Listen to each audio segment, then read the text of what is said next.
Welcome in, everybody, to the NA in-houses. We are here with our first map of the day. On the left-hand side, we're looking at the Alliance with a Kier Genji, Tremor Diablo, Sai on the Junkrat, Liam Blaze, Valimar Rhaegar. On the east side of Alterac past the Horde, which is the Horde, we've got Caesar Salad and Nubrak, Nintori, Hogger, Heavy on the Deckard, Porky, Falstead, and Brandon will be your Maev. Yo, Big Scary Duck, what's up, bud?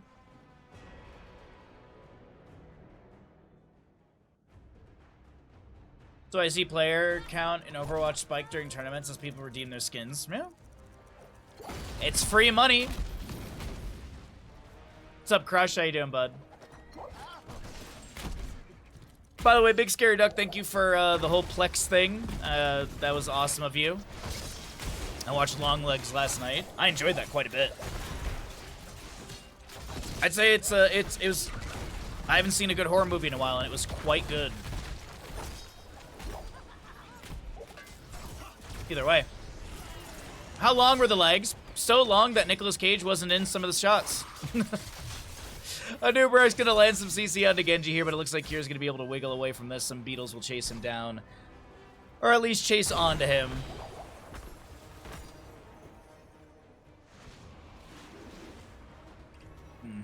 Alright, well, we got odds on the gamble. Thank you all.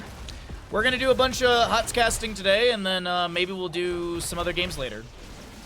Or we'll just do a bunch of HOTS casting today. I don't know. It's going to be chat's call for the latter afternoon. But until then, let's get into Alterac Pass as well as our in-houses here. Hogger on the east side grabbing the null pack camp. We've got Genji, Junkrat, and Rhaegar doing the same. We're going to be seeing our first objective phase here in about a minute announced. A minute 30 till it's contestable. The odds are balanced as all things must be. Like my sub count?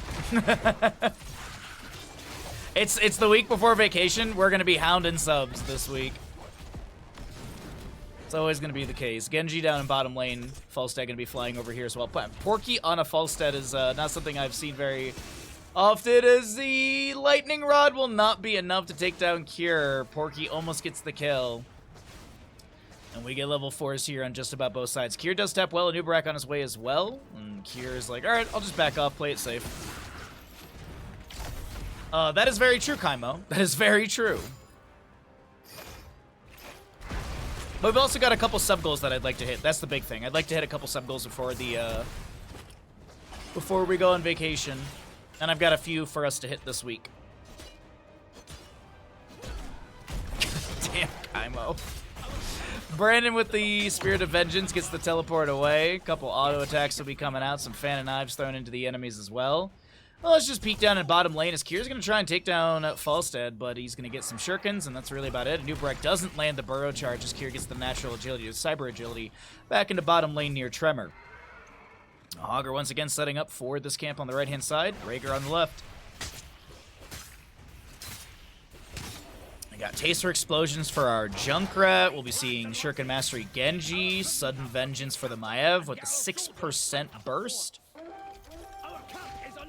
And Nubrak is able to do this alone here as he's got those Beetles to delay out the Jailers. He's going to get some autos onto Diablo.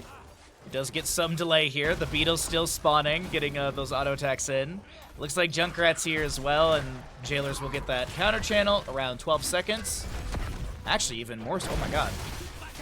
Took a little bit longer than I anticipated. Down to 9.4 seconds left. Caesar South low, and that's going to be first split over to the side of the Alliance as they also roll into 7 talents here. Deckard Cain landing a huge scroll of ceiling right there. But it doesn't look like Brandon can make anything happen with this Maev, and this is just going to be disengaged coming out from the side of the Horde as they do lose their Nubrak, but they get that good chunk of channel time. Tremor trying to avoid the stun from Deckard Cain.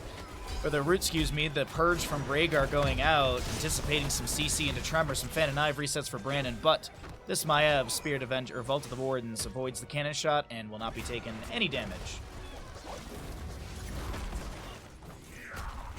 Overpower. Ooh, wait, hold on. Harassment onto Genji right here. Kier is trying to get away.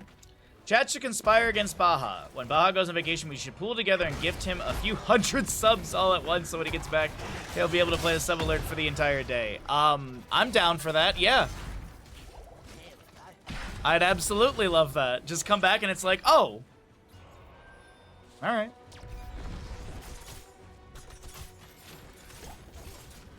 That'll show him, yeah, that'll show me, yeah, absolutely. Okay, Shadow Charge connection into Maev here. Diablo just floating around, full souls for him. He does have this sort of auto-attack build with the Feast on Fear level 1. You've got the Sacrificial Soul, Diabolical Momentum. I guess it's really not an auto-attack build, huh? Because you get the stunning enemies with Shadow Charge, Overpower heals Diablo, and then you have the Sacrificial Soul, which is more stunning, but then the auto-attacks from Diabolical Momentum at level 7, so...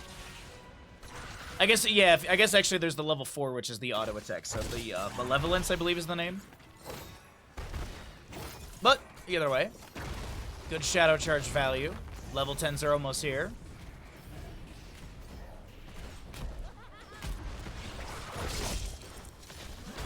You just missed it, Darth.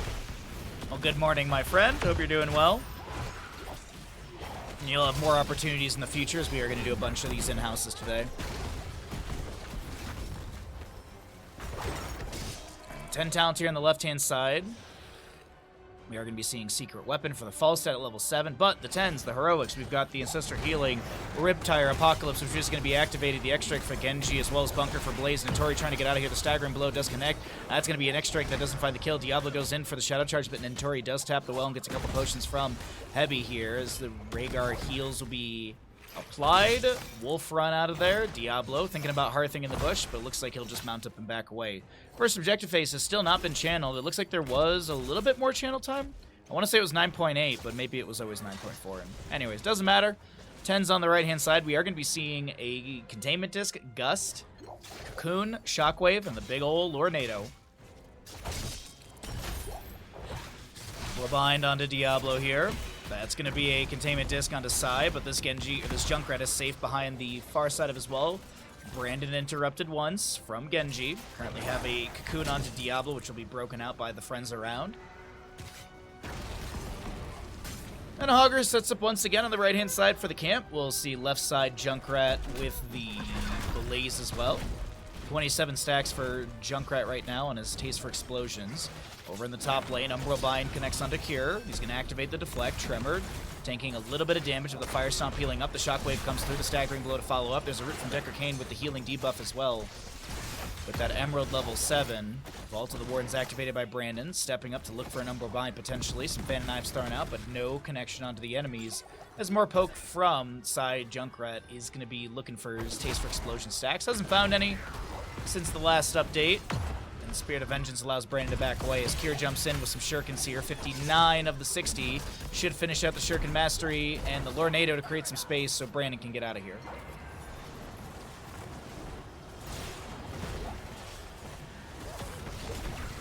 Nubrak able to burrow away from Diablo's combination. Down over in bottom lane, Blaze up against Hogger. Seems like Blaze is able to defend, but Hogger's got a little bit of siege on him. Or maybe I guess you could say counter siege, since Hogger did lose a little bit over there. Back over in mid lane, Nubrak lands the Impale, some auto attacks on a Tremor. Falstad is auto attack build with 22 stacks. Level 13 will be huge for him. To be able to get the percent-based damage with the sustained wins. Alright, well, we're just waiting for 13 to roll in on both sides. Still first objective, by the way. This is still the first objective, 8 minutes in. Very, very delayed first objective. Caesar Salad getting harassed by Tremor as Brandon comes in. Trying to control the Diablo, but it's not working out. Containment Disc into said Diablo. Kier gets the Swift Strike into the Maev. Lornado from Decker Kane to create some space. And it looks like Brandon backs away safely. Still in bottom lane. It's actually going to be Porky down here up against Liam, so ranged into, I guess it's like range into short range, because Blaze does have a tiny bit of range. I believe it's like, what, like a 1 or 2? Oh, he actually has a 4.5. I don't know why. Like, his auto attack seems so short, but it's, realistically, no. It's got a 4.5 range, comparable to Tychus. Shockwave. I mean, it takes down the tower. 70-second cooldown. Takes out the tower for the fort there in top lane. Doesn't get the CC they were hoping for. But honestly, don't think Nentori would have been able to play off of that. Really don't think there would have been much gap closing and follow-up burst.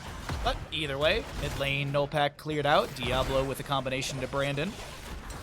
Does have the devastating charge, level 13, looking for those stacks. There's, as I mentioned, the sustained wins for Falstad. Tremor's got to be a little careful around him.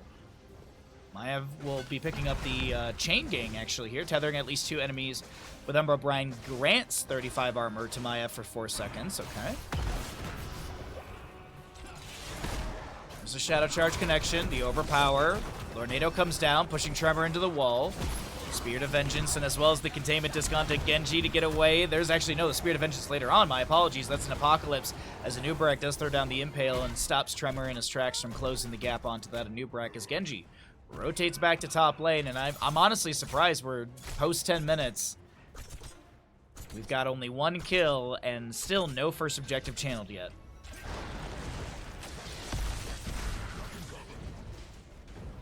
Maev continuing to be a fair and balanced hero.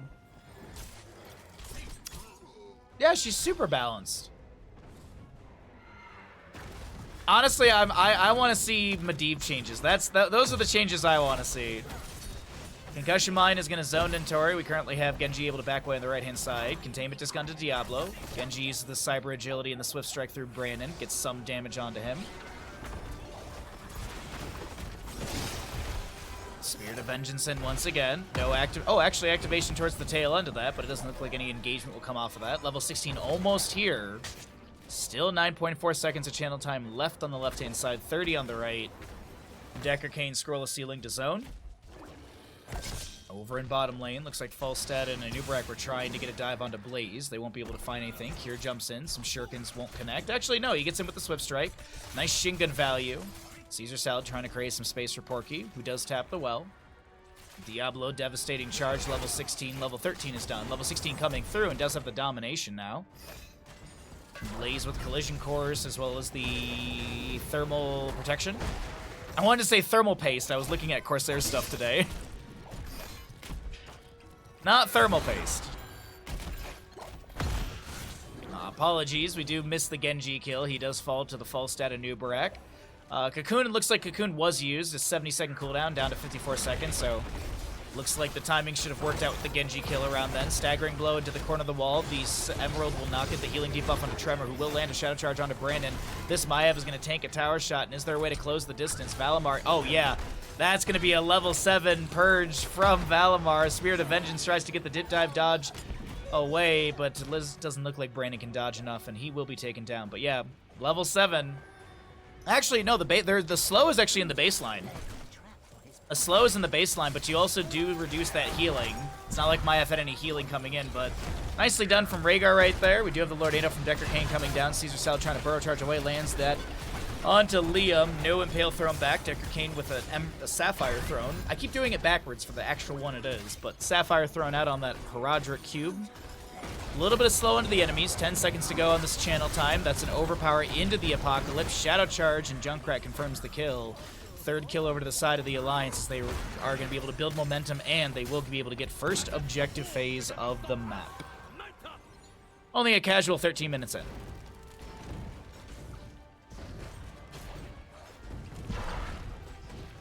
This game is AI because Genji didn't die first.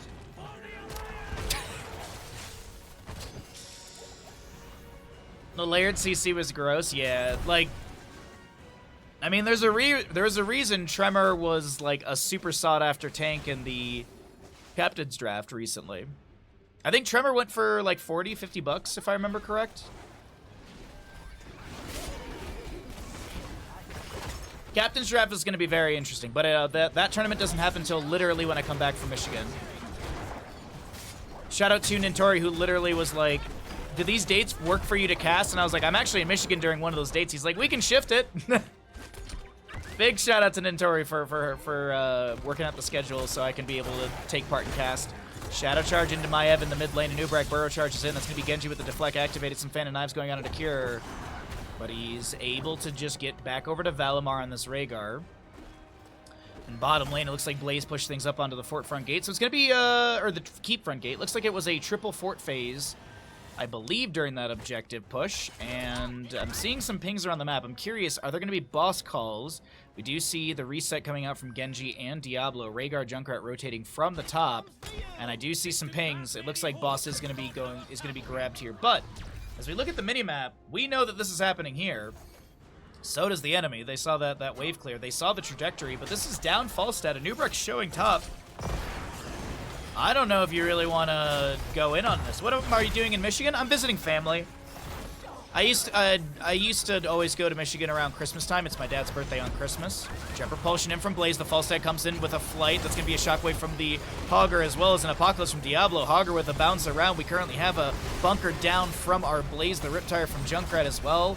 We have the boss grabbed by the members of Team Alliance, as well as a kill into Maiev. Falstad barrel rolls away. Shurikens from Cure almost take him down. And actually, oh, I didn't even see Heavy. It looks like the old man is going to be caught out, and he does go down. But yeah, I'm just doing family visit stuff in Michigan. How you doing today, Laskeev? I hope I got your name right. Hellgate in from the Diablo right there. The Swift Strike through, and immediate kill onto Hogger. I'm going to eat Coney dogs. I'm going to get some square pizza. I'm gonna go to the Detroit Zoo. Bunch of good stuff. That right there is going to be our first of the day, and that, I believe, will be the wrap-up of this map, as the keep finally does go down. Only one keep has been taken down. Maiev, the lone defender. I mean, you could get maybe a bunch of Fan and Ive resets here. Umbral bind onto 2, does give that 35 armor from the chain gangs. Swift strike in from Genji, Spirit of Vengeance to the left-hand side. Junkrat almost gets the kill with the concussion mine.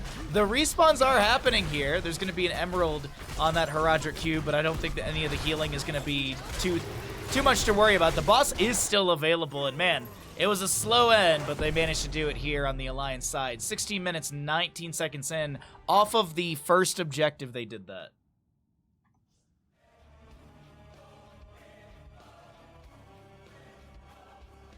Get some Jets or Buddies. Jets all day. I'm not a Buddies fan. I can respect Buddies, I like Jets.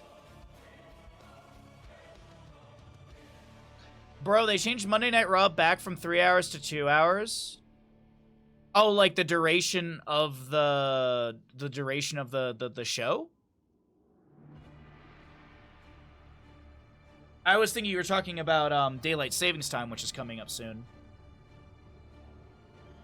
Because, like, fall back is in, like, what, November something?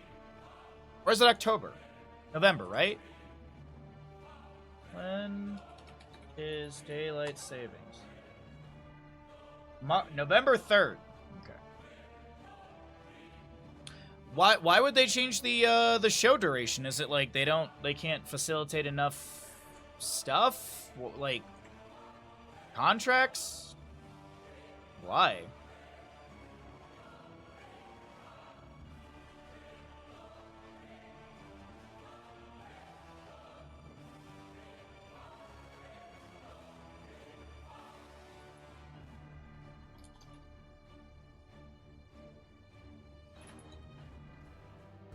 Prepare yourself for battle, heroes. Welcome in, ladies and gentlemen, to Towers of Doom, map number 2 in the best of whatever for the NA in-houses. My name's Bahamut. On the left-hand side, it's the Alliance. Madara Chromie, Sai Sylvanas, Liam on the Urel, Weary Day Rhaegar, and Porky playing Murden. Is this a Haymaker, Porky? We're gonna find out. On the right-hand side for the Horde, we've got a Fuzz Hanzo, Tremor Johanna, Nintori Dahaka, Caesar Salad Stukov, and Cures Your Li Ming. 3, 2, 1. Let the battle begin. Time Walker's Pursuit for Chromie. We've got our Tissue Regeneration Dahaka. Interesting. This is the one map where I often see enhanced agility. Oh, whoa, hold on. That Righteous Hammer into Fuzz, and the damage over time from Sylvanas. Sai setting up first kill with the help of Liam, but now Liam, can he get out of this alive? It looks like he's going to drop a Vindiction, heal up a little bit, and Rhaegar lunges in, biting the face of Cure, and will take him down as the Sandblast from Madara harass onto Caesar Salad and Tremor. A double kill early on, but as I mentioned, We don't see tissue regeneration. Like, we see tissue regeneration here and there on this map, but it's mostly enhanced agility for the double soak mobility. Granted, the 2 bushes you have to tap, you pretty much lose your speed just as you enter into the lane. So really, you don't have to have enhanced agility. It's just even faster double soak. But even then, tissue regeneration, a thicker Dahaka. We'll see how his build progresses as both of these sapper camps shall be worked on by both sides. Looks like they're just gonna be traded here. Chromie with her chronic conditions at level 4. She'll be having, or level 2, I guess. Speed buff to allies, speed debuff to enemies. Here comes a brush talk in from the Dahaka. The point is being contested. Lurking arm on the ground, as there's going to be a time trap onto one, a cleanse onto Muradin, but he's unable to dwarf toss away. Yrel gets over the wall with the Avenging Wrath, and the members of the Alliance cannot steal away that camp, losing their Muradin in the aggressive attack. Imagine I had to subscribe to Tuesday, Wednesday, Bahamut, but for Thursday content, I had to subscribe to Baha again. Unless it was Deadlock content, then I needed a different sub, and then, of course, any weekend tournament, there's their own sub. I mean, I'd love that much money, but yeah, no, I agree. That's absolutely ridiculous, isn't it? I'd love to get, like, 5 subs from people, but yeah. Also, I do my best to avoid ad content during games for the viewers. I could sit here and not, and just run ads in the middle of the games manually. Like, there's a button I could just press, but I'm not going to do that. Does that lessen the amount of subs I get? Possibly. Does it make for a better community? Absolutely. We have a bio kill switch build for our Stukov with reactive ballista spores, as well as the vigorous reuptake, not reuptake vigorously. But let's see what we have for our first objective phase. Going to be a triple altar phase. We have the top, left, and right, as well as the center or the bottom location. It's the only RNG of it all. As Dahaka's working on this camp, Liam will discover this. We do have Fuzz on the right-hand side, so Liam's going to jump in. And Fuzz is right there to start getting some damage. Oh, okay, no. Liam's going to see this and say, it's still going to go in for it. Righteous Hammer. Fuzz steps up onto the point. And, yeah, no steal. Natural agility into Liam. Couple auto attacks will come through. Good harassment onto that Yrel. But meanwhile, since Hanzo's up in this top lane, going to be a bit of a difficult channel in the bottom. Sylvanas gets the left side channel into the enemy. I thought I was looking at her minimap. She kind of was wiggling back up, and I was wondering if maybe she'd go for a delay onto Hanzo, but no. So solo lane locations traded, and we'll have Dahaka moving down. There's going to be a time stop onto Johanna. Flank brush talk from Dahaka on the left-hand side, looking for Chromie. Doesn't land the drag. That's what it takes to watch an NFL team, or NHL team. I mean, honestly, Crush is the same thing for NFL. And then there's also the fact of, like I have a login for cable, but that login is based out of Michigan. So if the Lions are playing locally in Michigan and I try and watch something, I get blacked out because that's the stupid rules that they have there. Like if I might not have this completely correct, but it's like if the Lions are playing at Ford Field, so in Detroit, like the local stations won't, like you won't be able to watch it on a local station. You'd have to either have like the subscription service or like go to a bar, which typically has a subscription service. Kind of ridiculous, but it's been like that for ages. Sappers over here in the bottom lane will be grabbed by both sides. We have our next objective phase coming up soon. Some shield glares out from the Johanna. Porky tanks a huge arcane orb from this Li Ming, who wants to keep chasing in. Condemned from Johanna finds the Rhaegar. Temporal loop into Cure, and he's taken down. Madara gets the snipe with this Chromie. Auto attack still raining into Funds. Super ridiculous. It's dumb. Yeah. But you know what? They've done this for, like, probably over a decade. And they keep continuing to do it, so it may be dumb, but it makes them money.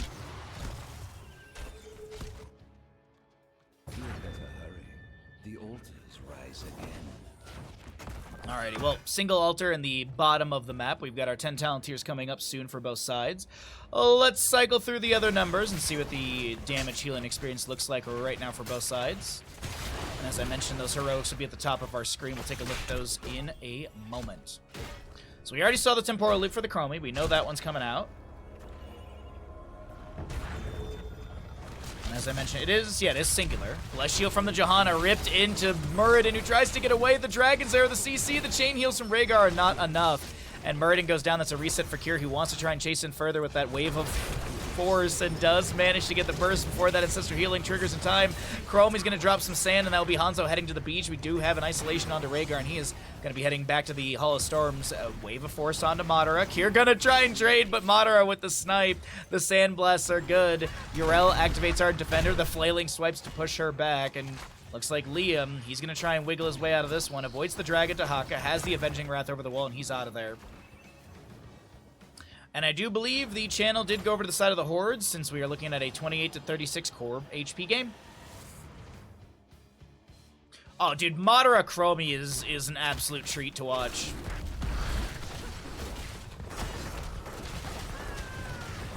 Dark Swarm activation of Dahaka, looking for the drag. Might have been shifted in after that CC, so he didn't land anything. That's going to be a Temporal Loop on a Caesar Salad. Flesh Shield into Madara, activates the timeout. Did get a cleanse from Weary Day, if I'm not mistaken. That Sylvanas taken down. She did throw out the Wailing Arrow, and throw is about all she really did there. Well, that's... She was able to launch the Wailing Arrow. That's a better phrasing. No Haymaker for Muradin. You saw Porky activating Avatar.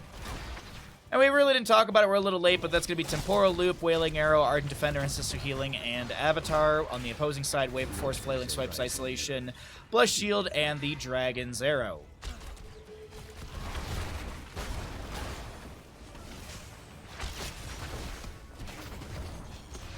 See, Yrel in mid. We currently have Muradin in bottom getting harassed. Gets the Dwarf Toss over the wall. A little healing debuff onto him as well from the Johanna level 7 Sins Exposed. Double Alto Phase coming up. We got 13s coming up soon as well. So center and bottom locations. Big contest over the bottom area, at least in the bottom lane. Yrel maybe going for the sneak channel, but Kier, oh, wait, hold on. Tries to blink away. The Temporal Loop does connect in time. That's going to be one Sandblast and a Deep Breathing connecting, or Dragon's Breath, but Kier will be fine. Healing Pathogen spread by Stukov, looking for the weighted Pushtil, doesn't find it on the Muradin. Avenging Wrath, Righteous Hammer into Kier. The Flailing Swipes to create some space. Caesar Salad getting a little bit low. He doesn't want to head to the beach. As he does activate a huge Healing Pathogen. Dahaka lands a drag onto Muradin. The Bless Shield from the Johanna's the answer. The Ancestor Healing into Porky. Will connect in time as well as the Isolation onto him. He got the Avatar. Does he have healing for that damage over time? The chain heal from Rhaegar is going to be good. We had Li Ming going down. Johanna as well. Liam low jumps in with the Avenging Wrath, and that should be a dead Yrel. Did have Ardent Defender. I think Liam anticipated, or at least was planning on using Ardent Defender there after that jump in, but doesn't activate in time. He does get taken down. Temporal Loop on to Caesar Salad. The Dragon's Arrow will connect onto Porky and Friends, and there'll be a trade. 2 for 2 in the end. Channel shots go to the right side, but we still have another objective to channel. Might just be some well taps, but we still have 4 more shots potentially into one of these cores. It could be a parity game, or it could be the Horde leading with Nentori channel, and it looks like no one's stepping up for that delay. So yes, 24 to 32 in core HP. Whew.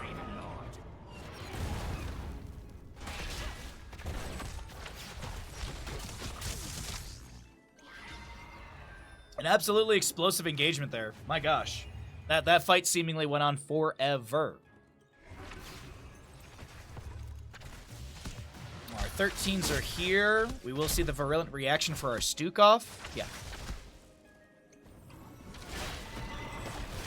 Muradin lands the Stormbolt. Has to Dwarf Toss away. Apparently have Liam mounted, just waiting to see if they can jump into this engagement. Just moves back towards mid lane. Takes a couple magic missiles from Kier. Dahaka over in the top. Nentori will finish out this camp. Just checking for anyone wondering, Brushstock is available for Dahaka. He is completed on his Tissue Regeneration level 1. Also did go into Primal Rage at level 13. Good synergy with that. Muradin still chilling in the bush. Doesn't land the Stormbolt after that Scatter Arrow hits him in the butt. Time Trap onto 2, but there's no way to close that distance. And actually, no, it's just to buy a little bit more time for the mini wave to push onto the fort front gate. Speaking of forts, we're about 2 minutes away from our change, or transformation, if you will, for the structures here. At the 12-minute mark, we get the center teleport open, and the structures upgrade to keep damage, experience, and health. So keep values. double objective coming up here. It's going to be on the top left and right. Usually these are traded. We could see an aggressive play coming out from the Horde if they want. We do almost have 16 talents here. A half a level lead over the enemy. 2 kill advantage as well. Chromie already has her level 16 with the fast forward. But I'm seeing the way the positioning's looking. I think this is just going to be a trade. Actually, Dahaka? I mean, Dragon's Arrow from mid lane. Not sure where that was actually being aimed. Porky's going to take... Whoa! Porky takes a heck load of damage. They do end up trading the bell tower, so 4 for 4, but the fight breaks on the left-hand side. Dahaka looks for the elongated tongue drag, but Nentori doesn't find anyone in the bush. And we'll head back over to top lane for more soak.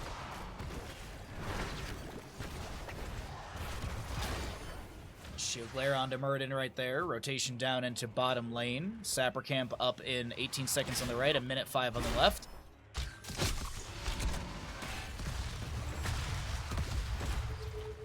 Alright, Yrel going to be going into the Templar's Verdict at level 16. We do have Stone Form for Muradin for a little more sustainability. He also does have that Bronzebeard Rage. Shield Glare into him. Combo from Li Ming into this camp as well. Hanzo trying to land some Storm Bows into the enemy. Temporal Loop onto Hanzo. Muradin Dwarf tossing in, looking for the Storm Bolt immediately, and does land it. Hanzo does go down. That's going to be a Haunting Wave from Sylvanas with the Windrunner and the Will the Forsaken activation. The Sister Healing comes through, and I think some of it was denied, but either way, the buff, the little bit of healing buff does land, and so does Yrel on top of Stukov's head. Yrel gets the kill. There's the center teleport opening. Liam trying to get this kill onto Tremor. Cure goes down the bottom left of our screen.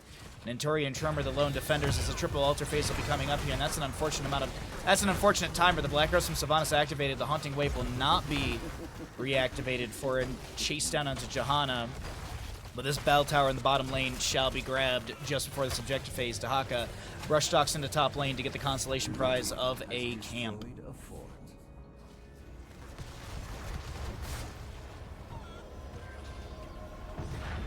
This could be a huge turn of tables for the side of the Alliance. They should be able to get 10 shots, which will make it a 20 to 18 game. 3 sappers in the bottom lane could be fed in by Rhaegar. Weary Day won't be floating around for this. So it looks like Fuzz will have the Sonic Arrow and then start working on the wave. Still objective channelable in the top right. 1 sapper makes it over the wall. Down to 17 HP. Tremor's shown up. Condemned to pull it back into the wave. Don't want to condemn those sappers into the death zone. Temporal Loop onto this Stukov. There's a timeout from Madara, avoiding the Dragon's Arrow from Hanzo. That's a great Temporal Loop to get the kill with the Stuck in the Loop level 20 onto Stukov.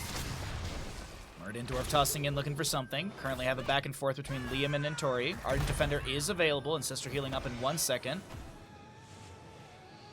But it doesn't look like Liam will sustain this. Oh, wait, hold on. Yeah, you can't be upset about that because you still got... That still was a 14-point objective? Was that right? 5 and 5, and then 1 and 3. Yeah. 14-point objective for the side of the Alliance, who are now in the lead by 3 shots. Look at that. Boss is up and available. Next objective phase will be shown soon. Camp over here on the right is going to be still a minute from spawning, a minute 18 left. Shield Glare from Johanna, as this is still going to be bottom lane held by the side of the Alliance.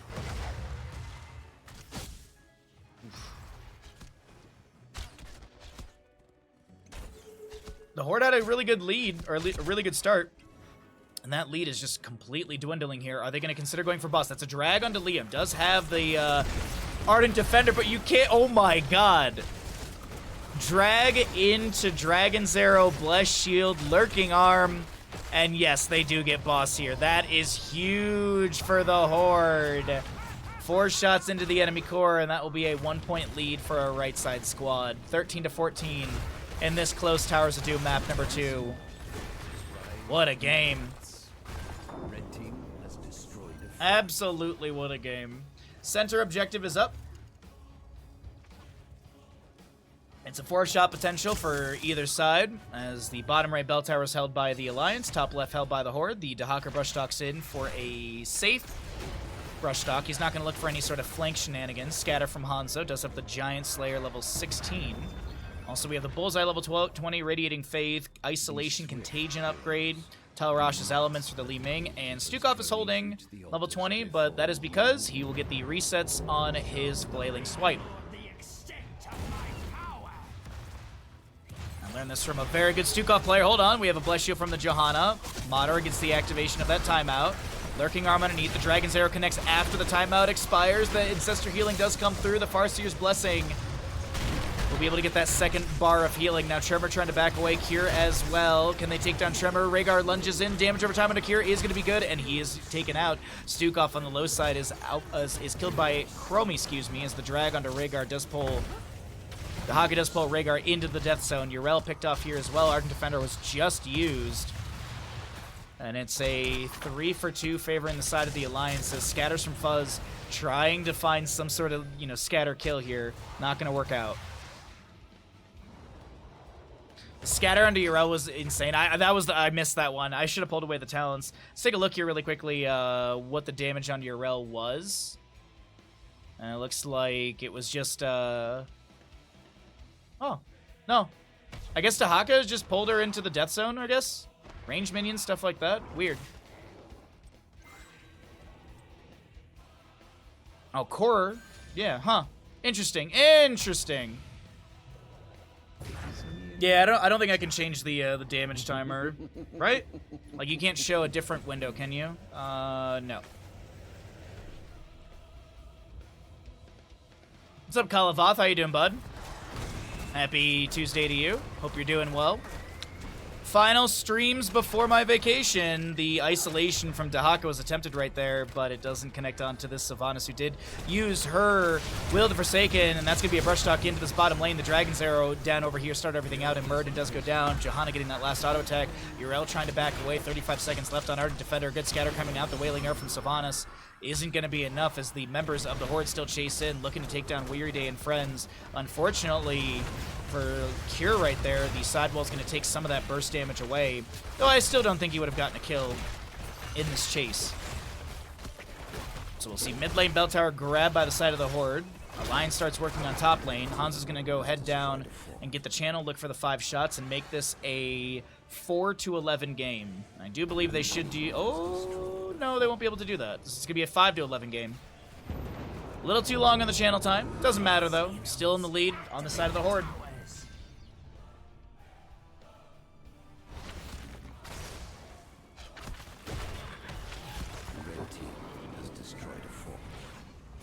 I will be doing NGS casting on Thursday this week. I do believe that's the game plan. So if there are some NGS games that people would like to, or if there's any requests, by all means, throw them in Discord. Best way to do this is just throw the match link, or the matchup thingy. Calendar event. There we go. Sorry, could not remember the NGS word for what they have. So bottom left bell tower is grabbed. We currently have mid and top still held by the Alliance. It is a 5 HP game. The next objective phase is top left and right. Boss is up in 50 seconds. The Dragon's Arrow goes through a few enemies. Seraphim cast...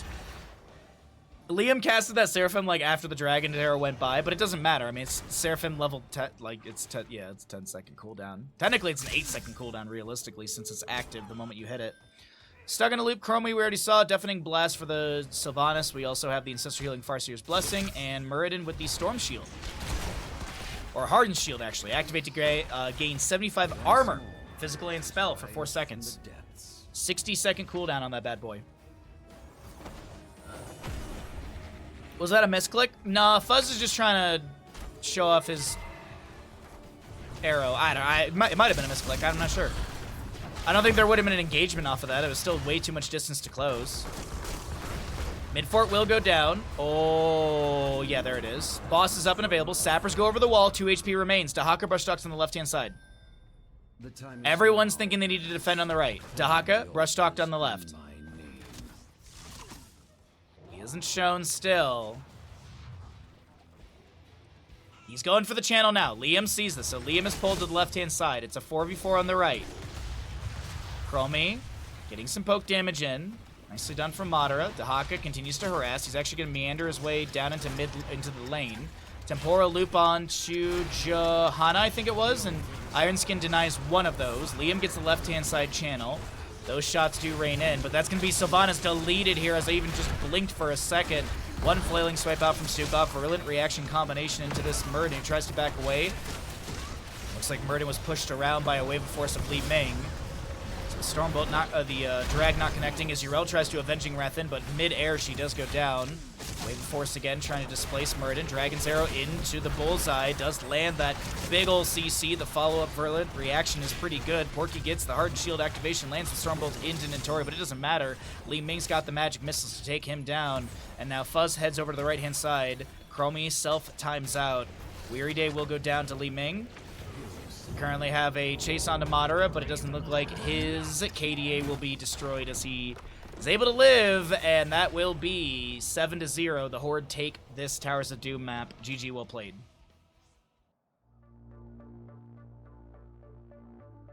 What's up, Zan? How you doing, bud? Good to see you. I hope you're all having a wonderful day. Be sure to subscribe to the stream. Be sure to subscribe here. We gotta push the sub goal up. Let me make the sub goal more realistic as we are dropping subs. But if we can hit 700 subs before vacation, that is pretty much the goal for the week. So we got a bit of a climb, but we got some sub goals on the way to hopefully encourage all of you. So the current sub goal is to punch zombies in Resident Evil 7. It is a DLC campaign, which is very fun, very interesting. Be sure to push up for that as we're going to roll out a block of ads and get ready for another game.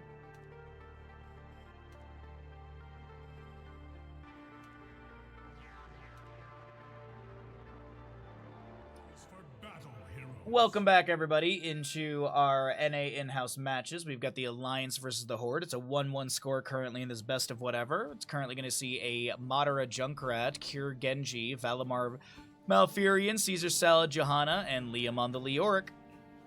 Over on the right-hand side, we got a Hanzo Brandon for the Horde, Sai on the Lucio, Tremor Murden, Fuzz Zeratul, and Hogger to be played by Sven. Twitch prediction is up and available for who you think is going to win this Infernal Shrines map. Go ahead and get those gambles in if you're feeling like it. And so right now, we've had one sub per game. So that's essentially the momentum we're going to carry through the day. We've had one sub per match. That's the momentum we're going to carry through it. So when this game's over, we'll just have to literally farm time until we get another sub. Anyways, Lucio pushes off right there. We currently have Murden trying to back away. Some shield glares to get the dismount onto Tremor. Concussion Mine again with some harassment, but the rotation from the Alliance down to bottom lane will be a little bit faster since they've already cleared up their wave. Murden not landing the Stormbolt. Zeratul blinks away. No shuriken hit onto him as we do have Fuzz with the Greater Cleave level 1, a 33% radius increase. Leoric with the Ghastly, the Consume Vitality. Ghastly reaches the same icon, but it's just level 4. Extra wound timers on Junkrat. Concussion Mine will not hit, or not displace Sven, as he does get the Hog Wild out. Agile Dismount on our Genji. First objective phase will be Mortar in the top lane.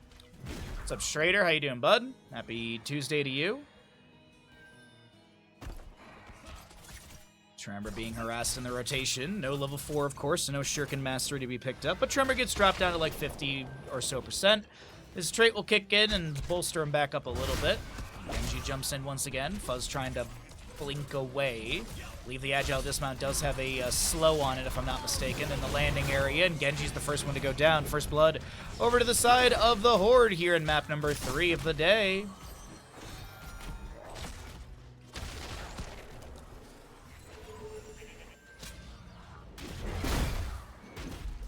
All right. Singularity Spike lands, just gets the dismount, but Leoric is going to use the Wraithwalk to mitigate some of that. What is the Wraithwalk speed, by the way? Up to 50%. Okay. Be curious what that percent. I guess it's whatever 50% over 2.5 seconds is the sort of increase on that one. However that math works out. Hogger lands a combination, and Genji goes down. Second kill over to the side of the Horde as Fuzz will slowly not clear top lane, just letting the minions do most of the work so that Leoric is going to be frozen. Doesn't want to step up too much here. Fuzz did show for a second that they were rotating down, but no, it was all bait. We do have the Rending Cleave level 4. Lands a combo into Liam here. Does get chunked a little bit. Meanwhile, I mean, we could be showing you these camps, but why not check out the solo lane little harassment there. Back and forth, as it looks like Leoric will rotate out. He's going to go help out with mid. It's 20 per second every second. That makes sense, yeah. Because then you have 20, 20, 10 for that 0.5. Deflect activated by Genji. Kier gets the cyber agility away. The natural agility from the brother comes through. There's going to be the last auto. I thought Sai was going to actually save Genji with that sound wave. 7 HP, but Brandon had the last auto attack activated, and it will chase down his brother. Genji does go down. It's a 3rd kill, and all 3 kills are into Genji so far in this map, number 3 of Infernal Shrines. Fallen Shamans will clash in top. The right side was already grabbed and cleared away. Left side picked up here. 7 talents here on the right side for the Horde faster, of course, because of those kills as we mentioned on the Genji, who has respawned and is working their way towards this objective area. The Fallen Shaman on the right side of our screen will be cleared away. Genji rotates in. Zeratul Leoric doing the split soak, the macro.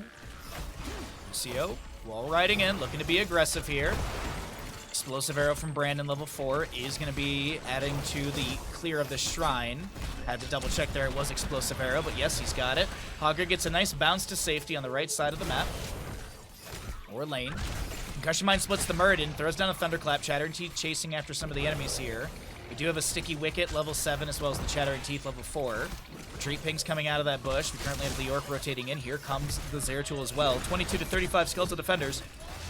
This should go to the side of the Horde, as Hogger gets another beautiful bounce to the right side. No, he's going to be kind of ending up exactly where he started. Leoric Wraith walks away, and Mortar Punisher, number 1, goes over to the side of the Horde.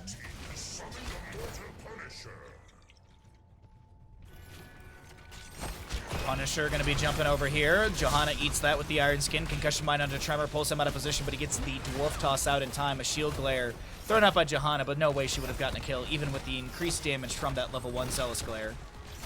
Here jumps in with these Cyber Agility. Activates Deflect. Big jump from Punisher, double stun. Doesn't look like there's any follow-up. Brandon gets a nice scatter into Genji and will pick up his 15 stack on that Shuriken Mastery. Here comes Kier jumping in. We got a Boombox Lucio for that 5 armor, but also it's an indefinite ward. Scatter, Stormbolt, Deflect activated. There's the push-off from Lucio, but Sai has to roll on out of this one as he doesn't want to take any extra damage. 10 talents here, almost here. Sven with a really quick short bounce on the right side of our screen. Grabs the mid lane siege camp. Muradin Dwarf tossing to safety. Concussion Mine splits him. A root from Malfurion might be the setup they need for this kill. Tremor slowed by the Johanna. Soundwave from Lucio. Genji goes in, but he will not be able to take down Tremor, who does get back behind the fort front gate. Trait kicks in. Well tap as well. Tremor should be back to full in just a few seconds. Looking for the Stormbolt. Brandon gets the agility away. Swift Strike from Genji out. Impaler Camp for bottom lane grabbed. Impaler Camp for mid lane as well. VP, Shockwave, Avatar, High Five, and Dragon Zero. On the opposing side, it will be a Riptire, X-Strike, Tranquility, Bless Shield, and I assume an Entomb. I don't think we're going to go March of the Black King. If we do, that'd be kind of fun. But this is probably Entomb. It's kind of hard to pass up a low cooldown of that with the sort of like lock-in potential. Granted, there's a lot of mobility from the enemy. Maybe he was considering March of the Black King, like Muradin Dwarf tosses out, Zeratul blinks away, Lucio maybe high fives out or something like that. If Hanzo's near a wall, you can get a natural agility. Hogger just spins out, so there might have been a consideration for March of the Black King, but still going to be in Tomb. We'll see what kind of setup that brings to the table. 48 of the 60 stacks for Shuriken Mastery as Hogger bounces to the safety of his allies going to mid lane. We will have our Arcane Punisher grabbed for mid, announced for mid in just a second. Probably about 30 seconds or so from that coming up, and we'll see some contest over that one. Zeratul in top lane, still soaking up. Some scatters from Hanzo, poking onto Valimar.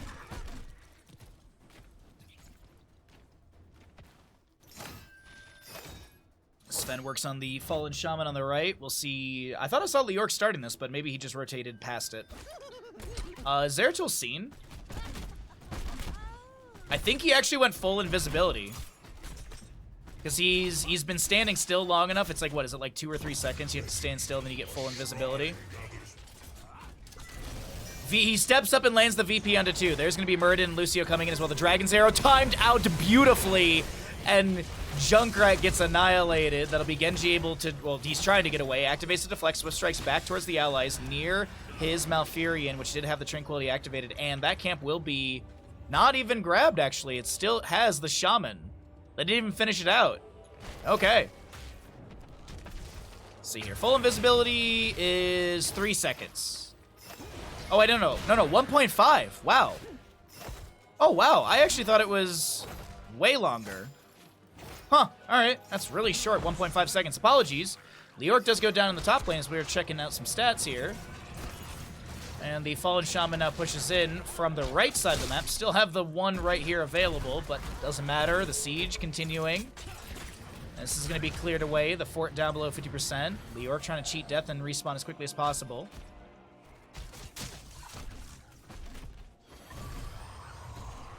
Oh, yeah, absolutely, Lazy Hydra, yeah. Sven's Hogger is very, very awesome. Is very cool to watch. And very good. Now, I say that and watch him mess up right here as we zoom in on him grabbing this camp really quickly, but either way. Arcane Punisher has been summoned on the right-hand side. We have a 5-0 in kills lead. Cure pulls the Punisher with the Cyber Agility. Punisher working on the front gate here. Muradin Dwarf toss into safety. Caesar Salad low. Taps the well. A Riptire from Junkrat. Shockwave from Hogger right into the Genji. There's a cleanse out from Malfurion. The Dragon's Arrow into Johanna, but she had the Iron Skin active. Cure getting a little bit low. Punisher is as well. It looks like Leoric was able to get the kill into Zeratul on top lane. Didn't even see them brawling out right there. The Impaler camp getting some spears thrown in, but I don't think that'll be enough. This should be Moderate with the clear onto the wave. Zeratul, excuse me, Leoric in top lane, who was taking down the Zeratul, is going to get fantastic siege here. Sven does rotate in, staggering blow. Leoric gets a couple more maces onto the fort here, and it looks like he'll be able to get on out. He should have the Wraithwalk available. He did go into... Oh, no, he's actually Spectral Leech at level 13. So we'll probably see Mithril Mace. And then maybe we'll see Burning Despair level 20, or probably Buried Alive. Probably Buried Alive. Sorry, usually if we see Burning Despair, it's usually the Drain talents at 13, 16 with the Crushing Hope and some other Burning Despair. I always forget them. I always mix them up. Unyielding Despair, that's the one. Unyielding Despair and Crushing Hope.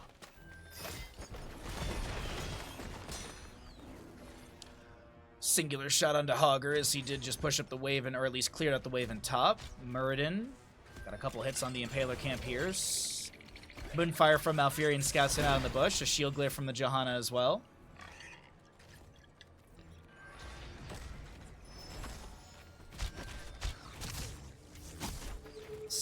Questing talent-wise, Shuriken Mastery, Simple Geometry, no sub done from the Johanna. That's actually it. I mean, we have Muradin baseline done, but he gets that obviously from post-level 10. Level 16 almost here on both sides. Leoric with the Wraithwalk away. Does not get taken down. It is going to be the Mithril Mace for Leoric. We'll also be seeing Reflect for the Genji. Endless Nades on the Junkrat as Hogger. It's not going to be caught by the Entomb. I think Liam was anticipating the bounce to end right inside of the Entomb, but Hogger had a little bit more momentum. As Genji looks to step up here in top lane, but they can't find anything. Zealous Glare Johanna. We'll see the Zeratul with the Void Slash as well at level 16. Hogger is the Headbanger. Muradin Dwarf Launch, as well as that Piercing Arrow for the Hanzo. What is the Void Slash, by the way? If Cleave hits more than one enemy hero, it deals 40% increased damage, and its cooldown is reduced by 3 seconds. Okay, baseline Cleave is what, 5, 6? 6.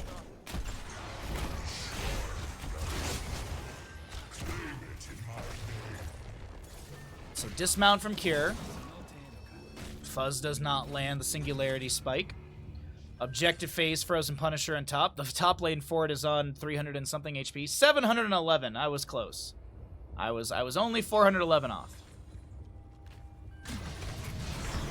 Liam lands the drain onto Fuzz, forces the blink away, the tap onto the well. Fuzz goes back in.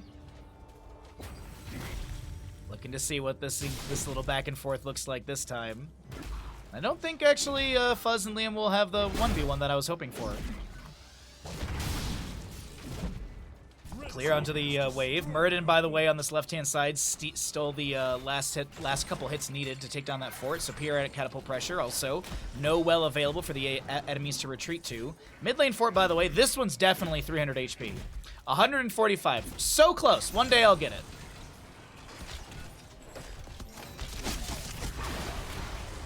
Condemn from Johanna, pulling Tremor back in. Got those blessed hammers spinning around as well. One blocks down from the Lucio. Concussion Mine allows Junkrat to back away, and it looks like this is the Alliance giving away the objective here. And I think Zeratul will recognize that as well. Gonna start rotating down to bottom to just keep soaking up waves, get to 20 faster. And I'd say, what, it's about a quarter level difference between these two teams. Obviously, some experience is being made up from the minion waves. You can actually see, yeah, about 2,000 experience from minion waves. And still is a 1,000 or so difference. Like, wow. Yeah. Keeping things kind of close here. That minion experience from Liam, I do believe, is a big factor. But Arcane, Frozen Punisher in the top lane, pushing through. Level 20 not here yet on either side. Punisher jumps onto Johanna. The Iron Skin activated maybe a little late there.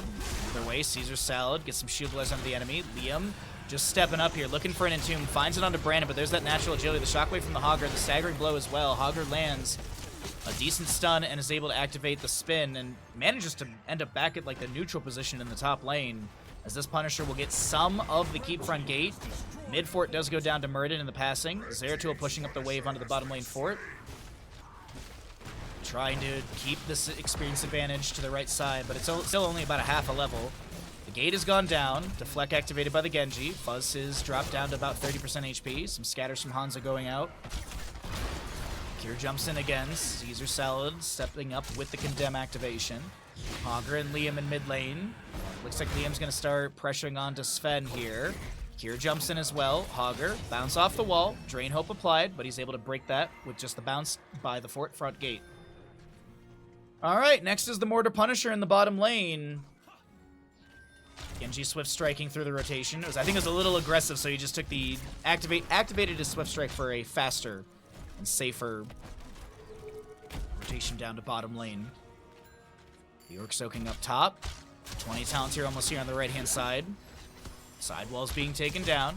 Some scatter still going out. Shield Glare to poke. Zeratul at the top of our screen. He's completely invisible. Sees the Genji. And I think Kier actually just was kind of wise to it all. Checked and saw with the shurikens right there that Fuzz was right in front of his face. And Shin Gun value coming through. VP onto 2. Or actually VP onto 1 and the fort. Fuzz tries to step into the back line. Can't find anything yet. 20 talents here on the right-hand side. Fuzz is getting really low. The high fives from Lucio coming through as well. Looks like he does have mixing fire. This is going to be a Dragon's Arrow from Hanzo. A good corridor fight for Hanzo as the shockwave comes through, finds the Genji. The Orc in the flank has to Wraith walk away. And I was thinking that Hanzo was going to land some insane scatters down over there with the piercing value, but it's currently the members of the Horde on retreat. Hogger's going to bounce to safety on the right-hand side. Zeratul comes back in. There's going to be the Storm Shield activated by Johanna with the Blind by the Light level 20. Take a look here and see what we got. Those are looking like some cannonballs on Junkrat. It absolutely is. Genji's holding level 20. I assume it's living weapon. We'll see the Serenity from Malfurion.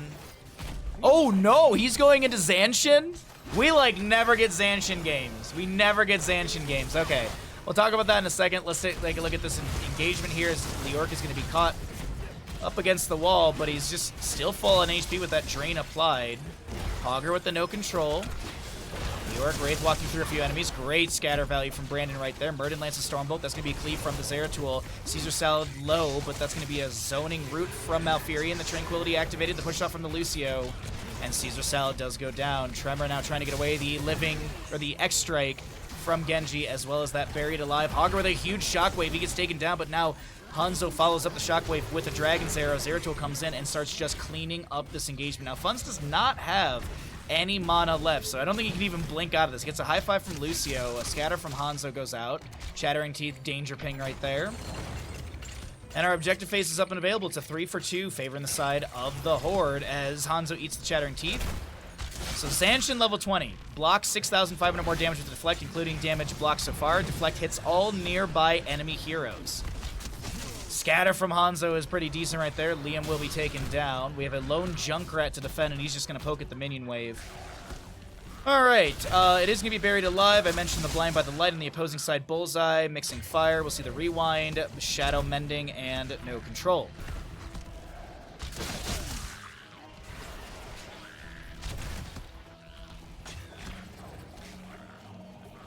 Just a casual 798 damage from a scatter right there. Casual. Can we actually, does it show Leoric's full health? He's got 5,800 HP, so God, like a 1/8 of his health bar, something like that, from that scatter. That math seems sure. Seems close enough for that math.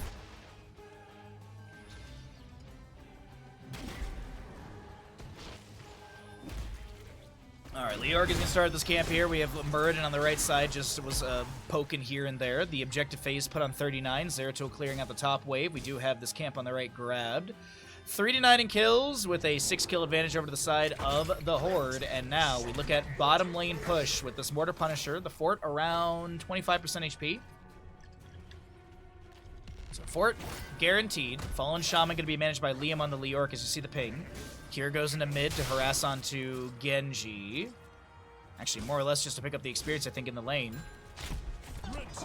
I think I said Genji. Zeratul, sorry.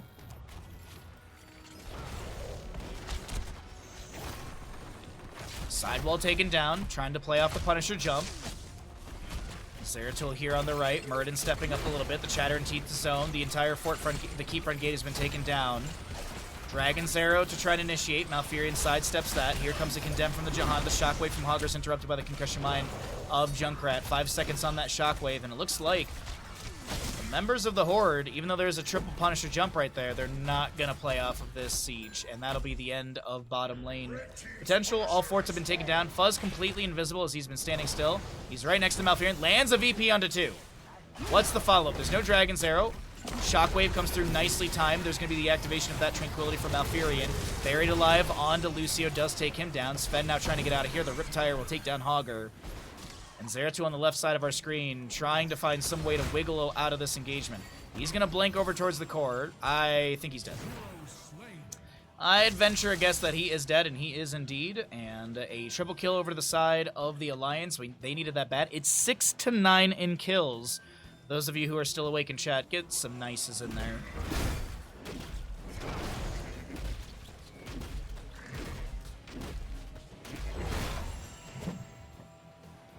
Most important stats to note. 22 on both sides for our level. 3 kill difference as I had mentioned. Mid lane fort will be going down here. Still about 20 to 32 seconds of death timer between those 3 enemies, so this is easy mid-fort siege. They could rotate into top and try and weaken the keep front gate a little bit here, but I think it's mostly just, yeah, get the fort stout off the map. That way at least there's periodic catapult pressure matching in all 3 lanes. Yeah, no, this is the right call. I was thinking maybe you get some early siege anticipation of picking up this next Arcane Punisher, but no, this is absolutely great. You get equalization, parity in the lane siege. Or minion wave spawns. I still, to this day, love the idea of Heroes of the Storm having a mechanic kind of like Dota or League of Legends with, like, inhibitors or racks. That'd be kind of cool as well. Like, something behind the keeper, or maybe... Or even, like, the idea of, like, super minions, you take down all of them. Like, I know we get catapults, but, like, the idea of... Like, you've taken down all 3 keeps, and now the minions are, like, empowered by, like, X%. I always like that. I always think that's a really cool concept for League and Dota. Or even something like Baron in League of Legends, or Prime Thingy in Predecessor. Oh my god, that Entomb is just absolutely terrifying from Liam. There were like 3 pixels, and Lucio was taking up all 3 of those. Wonderfully done from Liam. Locks Lucio in place. Hogger goes flying across the map from a Riptire, and that's a double kill over to the side of the Alliance, who now, as I said, now they can be looking for that top lane early siege. Scatter coming off the wall to poke at Valimar.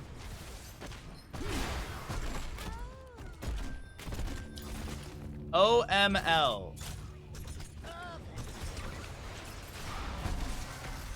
I don't know the abbreviation.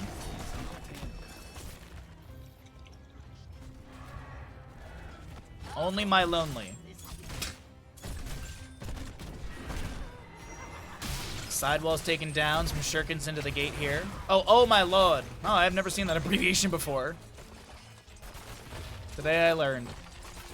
So Liam starts at the objective. The Alliance are rallying here. They were kind of losing most of this map, and back-to-back kills looking pretty good. Lucio just now respawning. It is a 4v4 in this top lane. Augur just respawning as well. Murden lands a Stormbolt, activates the Rewind. That's a good Dragon's Arrow coming out. Tranquility from Malfurion. Valimar trying to heal up. The bullseye onto Valimar is pretty good. There's a VP onto 2. Or more, actually. The Entomb from Leor comes out as well. The explosion from that Riptire is pretty decent. Liam wants to chase in and take down the Lucio with a mace, and it doesn't look like he'll find him just yet, but Cure does manage to chase in, and Johanna gets the last hit right there. Zeratul on the left-hand side getting hit with a root for a second. There's another Storm Shield activation by the Johanna, which eats some of the damage of the Sven. No control, and there's going to be an immediate kill into him as Fuzz now tries to find the counter kill. Will be able to land enough damage into Johanna and take her down. York lands the Drain Hope onto Tremor. Currently looking at Genji trying to land some shurikens into Fuzz, who's kind of just doing the Dark Souls hug the side of the hip rotation there around Cure. Liam low. Liam trying to drain some hope. He's going to Wraith Walk, but it's not enough. And this engagement in top lane is not really going the way of the Alliance all of a sudden. Late game Zeratul and Murden are kind of monsters here. Brandon lands an auto attack into the brother, and that will be Shimada Bro taking down Shimada Bro, as that is also Zeratul to clear out this engagement. A Junkrat to disengage, and that's a big awkward pie. That's a big old bowl of awkward soup, man.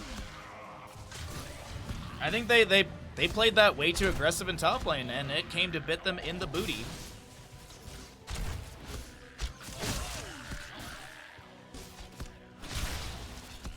Now I'm thinking of other things for OML, and my brain immediately went to, oh my Luigi. What's up, Becca? Good to see you. Oh, what? Apologies about that. I didn't even see Liam show up here. Well, Liam should die. There was a camp grab for bottom lane, by the way. Catapult's getting some rapid damage into the Keep Front Gate. We have most of the Keep Front Gate taken down from the Punisher earlier, but there wasn't much like siege or aggression to follow that up. Fuzz will Hearth out completely. Probably manages bottom lane. Are they going to 39 the objective?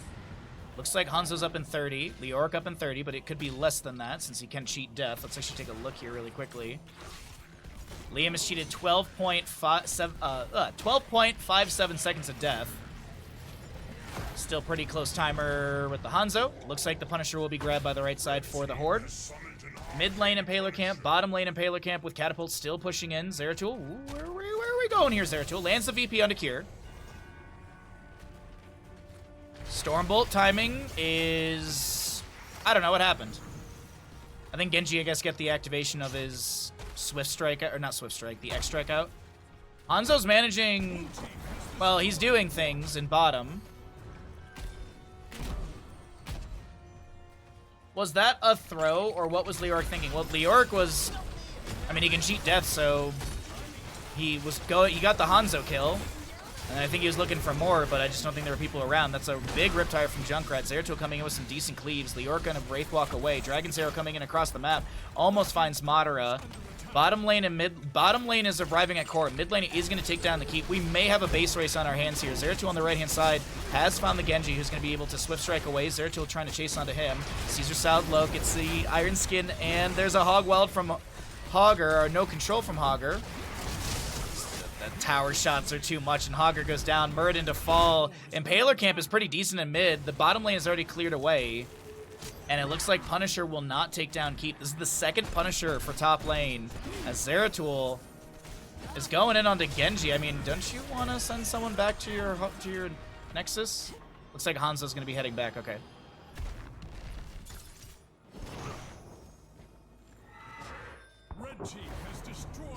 So, mid keep, bottom keep have gone down. Top keep has gone down the opposing side from the Punisher, and it looks like Fuzz also pushed up with this a little bit. Zeratul should kill Leoric here. No? Oh. I see. I see. There was this going on over here at the core. They're just running across the map right now, and Zeratul, yeah, I don't know. He's gonna have to make the most insane core defense I've faced at. Team kill. Well, a wonderful back and forth here on Infernal Shrines, but that will be the Alliance taking map number 3 of the day. Wow-wee. Wow-wee.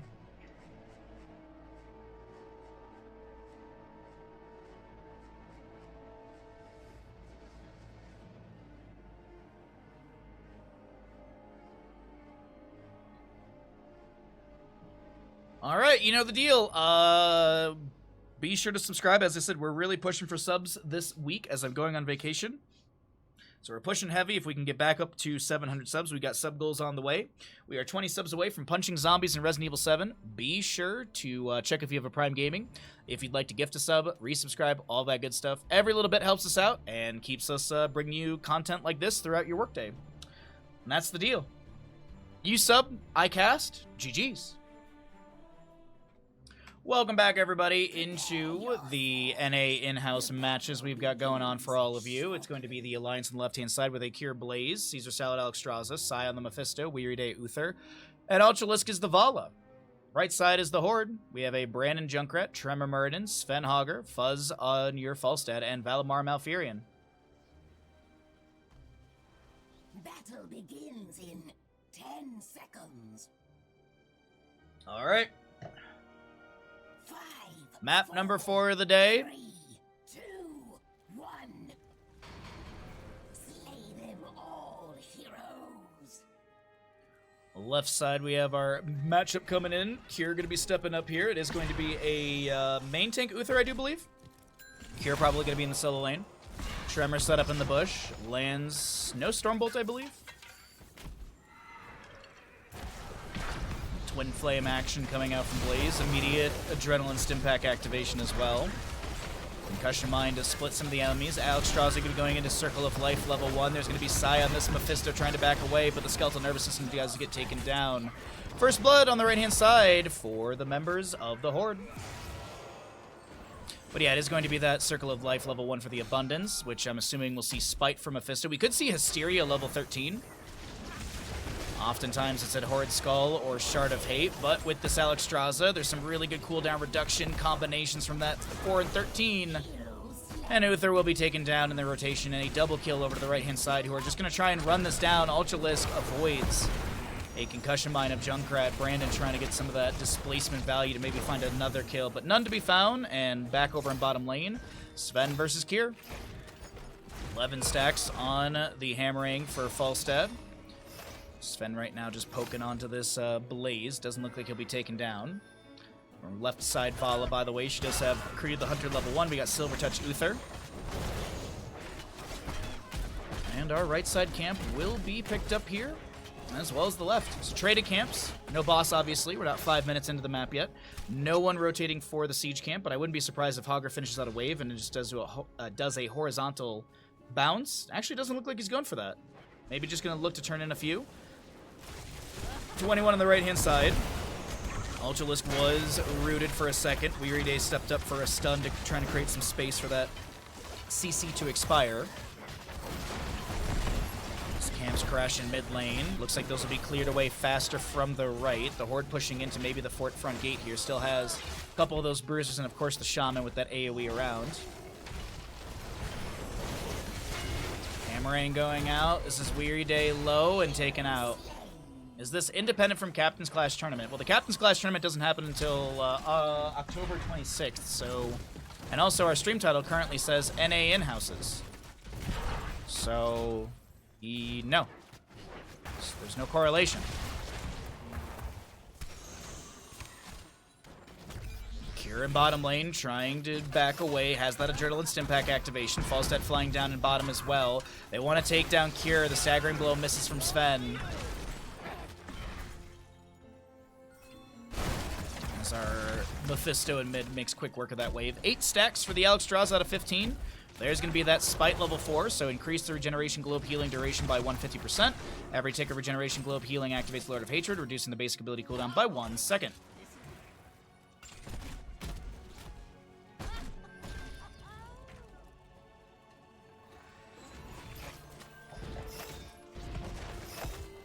Siege Giants were grabbed in bottom by that Hogger, if I'm not mistaken, but now Weary Day, Ultralisk, and Cure may have the kill onto Sven.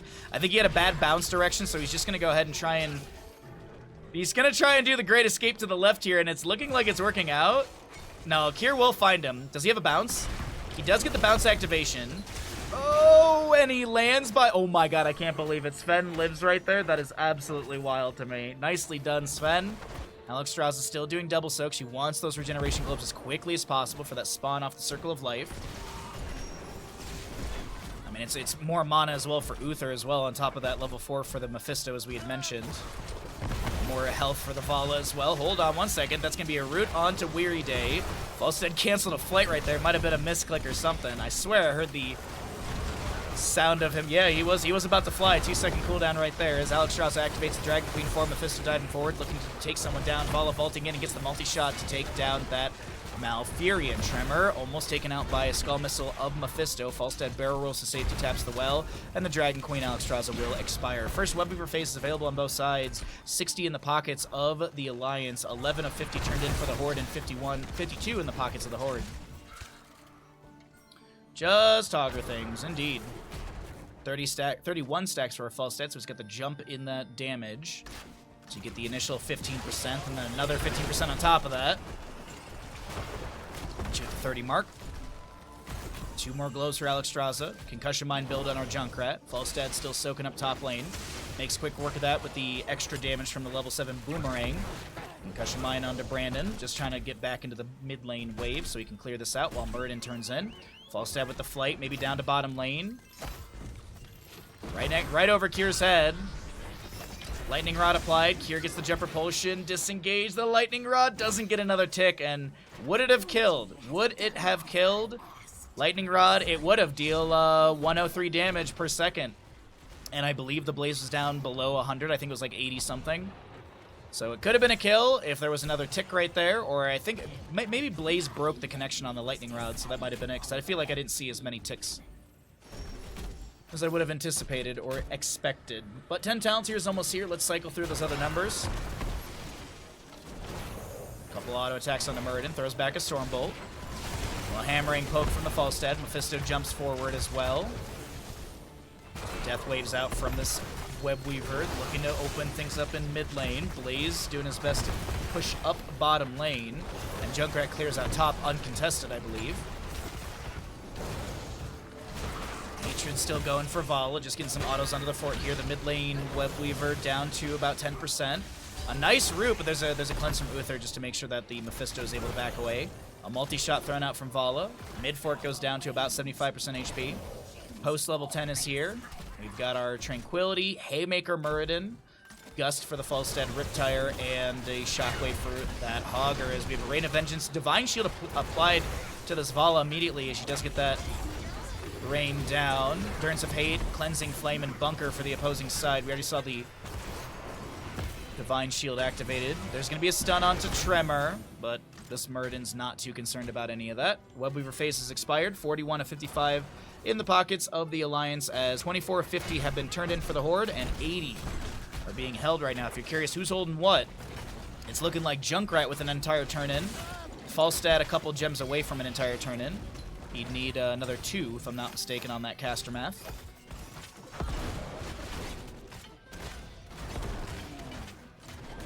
But Alexstrasza's done with her level 1, so she'll be spawning that globe every single time she puts down an Abundance, which is big for the Mephisto level 4.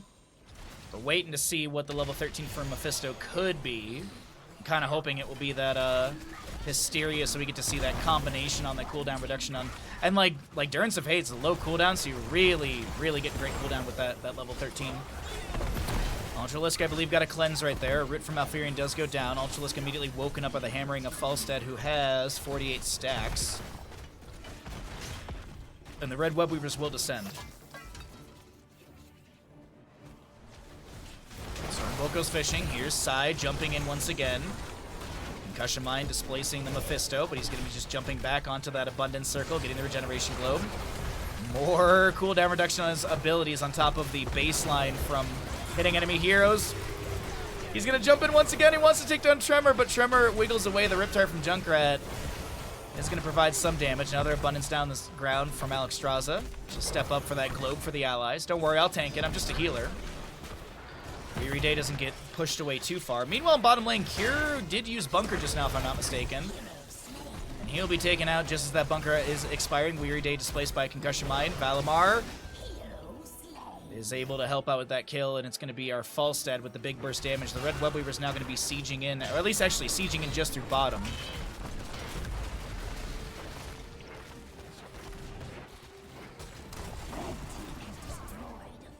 So our siege camp ready to go off the Web Weaver expiring. Back-to-back turn-in availability, so one wave to push things up, but the second wave to be summoned, or hopefully summoned for the Horde. They'll be able to get increased siege as everything's been, as I mentioned, pushed up for them. The clutches have opened. There's a little bit of a cooldown from when the Web Weavers expire to when you can turn in gems again. No shade in from Mephisto, just clearing out the wave safely. 13s are here on the right-hand side.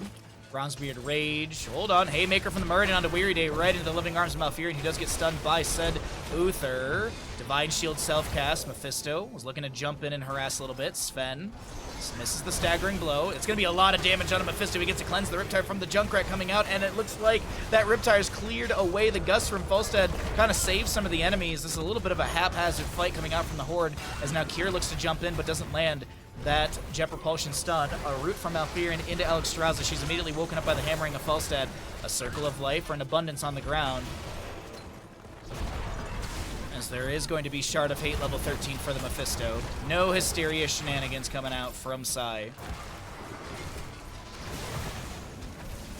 Haymaker onto the Mephisto. He did have that root applied just beforehand. The Bunker is summoned by Cure. Creates a little bit of space for the allies to jump in and get some armor and back away. Hogger in the backline looking for some sort of harassment here. Brandon getting chased by the Vala. The rundown is pretty good, and they will find a kill into Junkrat. 2 to 5 in kills so far, favoring the right-hand side, but this might be changing in a second here. Mephisto jumping in. Sven so very low. Does get taken down. Falstad will be picked off by that Vala as well. And the rundown from the blue squad, the alliance is pretty good, as Ultralisk will confirm mid lane fort with the minion wave and friends around. But, of course, also to mention, 45 held by the side of our alliance, and 48 held by the side of the alliance, 28 already turned in, and 55 needed.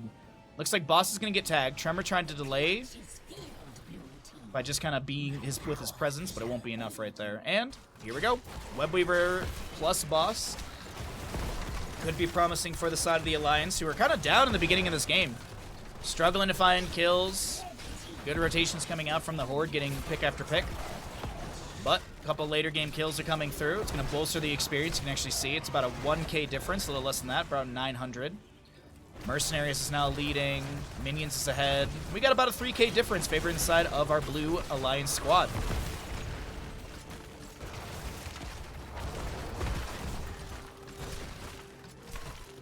So Boss there will confirm the fort. I was looking at Blaze, who was getting chased a little bit. He did use Bunker. Riptire going to be able to get the activation onto a few enemies, but not enough. No real major damage. No real significant damage coming out from that other than poke. 60 seconds left on that. Shockwave up in 45. And Bunker down for another 45 seconds. Otherwise, every heroic's available. One charge of Rain of Vengeance for the Vala.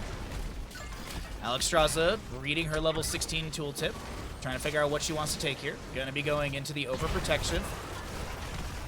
Webweaver and Boss. That's a good Jet Propulsion onto Muradin. Vala picks up another Creed of the Hunter. She's at 151. And Cure getting hit with a Haymaker, displaced. He's gonna be able to activate the Juggernaut plating from level 16. Concussion Mine onto Brandon. Just trying to get to a safer position. Lower in the lane. Another Concussion Mine. This one onto Ultralisk, though.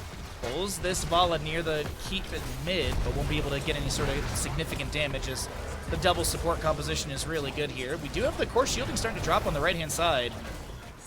The Horde are getting a little thin here. 94% remains. Concussion Mine misses Ultralisk, who keeps the auto attacks raining in. No Farflight Quiver. Just keeps getting auto here and there, keeping that hatred at max. Does have the Manticore level 16, I assume. There's the Riptire from the Junkrat as well. Currently have a big Jet Propulsion, Rain of Vengeance from the Val, the Haymaker onto this Mephisto, but the Divine Shield is going to be cast onto him as well.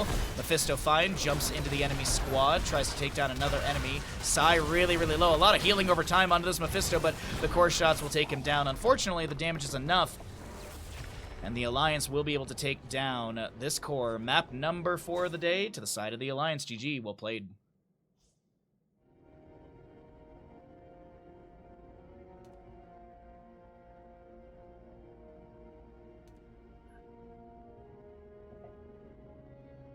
Also, Kalavoth, by answering it that way, it does seem like this would be a replay. This would be a rerun stream.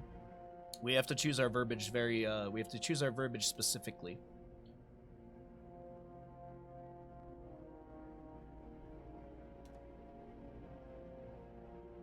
We need to be careful with our verbiage.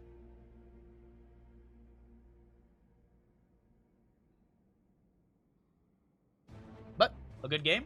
The Alliance will take that one. GG, well played. You know the deal.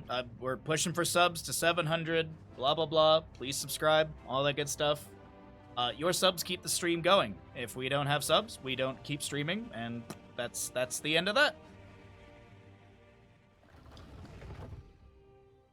Heroes. Welcome back, everybody, into the NA in-houses. My name's Bahamut. On the left-hand side, we have got the crew of the Alliance with a score of 3, with a Madara Butcher, Tremor Hogger, Porky Hanzo, Uther played by Weary Day, and Caterpillar on the Johanna. On the right-hand side, it's going to be the Horde with a Sai Lucio, Kier Falstead, Caesar Salad Blaze, Ultralisk Li Ming, and Sven with the Battle Eric, commencing Balog, Olaf, the 10 Lost seconds. Vikings. Can Madara get full meat off of 5, these Vikings? We're going to find 4, out here. Oh, we have a Neural Stim Pack 2, level 1 for our Blaze. We'll also be seeing Let Gathering the Storm battle Falstead. begin. Let's see if I can get the vision set up here on the left-hand side, so hopefully the Viking Horde will track properly. Sometimes it does, sometimes it doesn't. My theory is that if you select it here on the enemy side, it typically gets it to work or something. Also, some days like it just does not want to track properly. But either way, we got a stun immediately onto Kier Falstead. Staggering blow into one of our Vikings here. And the complete minion wave for Madara, who's going to be probably doing some double soak from the mid to bottom, so that way he can get as much meat as possible. And it looks like he missed a minion in bottom. Stun onto Blaze. Charge was already used to get into the minion wave bottom. Excuse me, bottom lane minion wave faster. If Madara had the charge available, if he had the charge available, I think he would have been able to take down the Blaze right there. Hanzo going to try and chase on to Cure. Porky will not land the scatter as needed. Condemn from the Johanna, as we will be seeing our Butcher continuing to stack up his meat. 20 meat. He's a tenth of the way there for his meat stackage. No rotation into top lane to try and take down Vikings yet. Just looks like Butcher's doing as best as he possibly can to rotate between lanes for said stackages. Left side, Bruiser Camp grabbed. Right side, Bruiser Camp grabbed as well. We'll be seeing this Siege Camp in the bottom lane. Picked up by the Alliance, and alright. Capture the shrines. Inherit the Dragon Knight's power and lay waste. And Madara is really not even trying to harass the Vikings here, just mostly focusing on just minion wave meat soak up, initially on the map.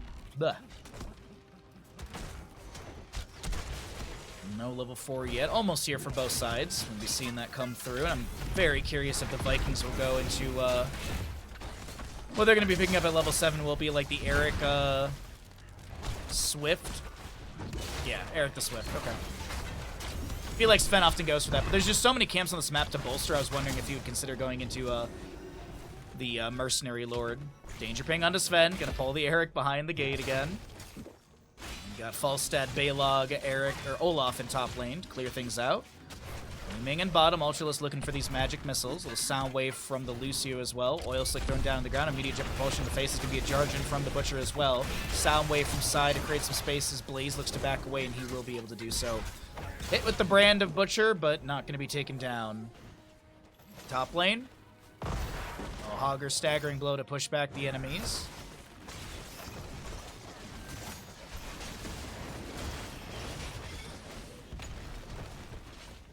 Oh, wait, here comes Butcher, though. Cure caught. I think this. Oh wow, no, he gets the barrel roll. He actually went for the updraft at level 4 for the extra range and a little bit of shielding, which does last indefinitely. I really like that. I really like that call from Falstead right there at level 4. No hammer gains. We often don't see the lightning shield or static shield level 4. We used to see it here and there, but it's pretty much hammer gains at level 4 at this point.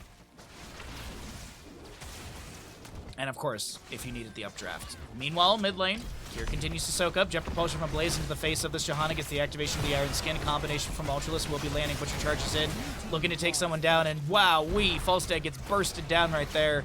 A handful of meat over to our Butchers. He's going to be up to 95. And I'm curious really quickly, if you are too, what the burst damage looked like right there. That hamstring dealing quite a bit. Falstad taking 785 damage in 0.8 seconds as there's a charge onto one of the Vikings. That's another handful of meat over to Madara. 115 out of the 200. You get 20 meat pre-level 200, or pre-200 stacks, and then post-200 you get 10 meat per enemy hero kill. 122 for Madara. Does pick up the Victuals, I believe is the pronunciation. Every time a nearby minion dies, the Butcher heals for 5% of his maximum health. Uther goes down, a charge in immediately onto Falstad. Trying to get the counter kill. Porky goes in with the natural agility, and Cure's taken down. Li Ming throwing some arcane orbs back, but that's still more meat for the Butcher. It is NA in-house is cordless. NA in-house is bud. In-houses don't have set teams. They never have.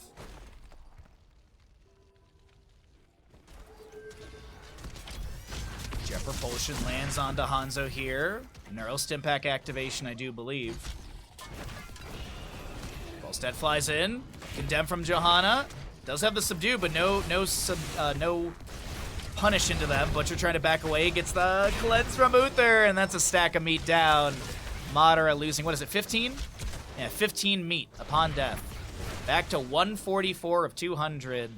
19 scatter stacks for Hanzo. As I mentioned, the Johanna with the condemn. No subdone. But if you hit 2 or more enemy heroes, you get that big slow. Heroic on the right-hand side is here. Play again Vikings. Wave of Force. Bunker. Gust, and as well as the high five from Lucio. Looks like Johanna takes down a Viking in mid.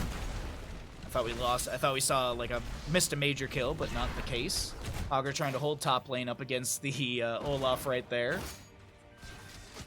Butcher just going to continue to build back up his meat as he has respawned. Lambda Slaughter. Ooh, wait, hold on, that's a charge. Lambda Slaughter is going to be put onto the Lucio.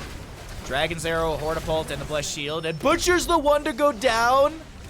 Oh no.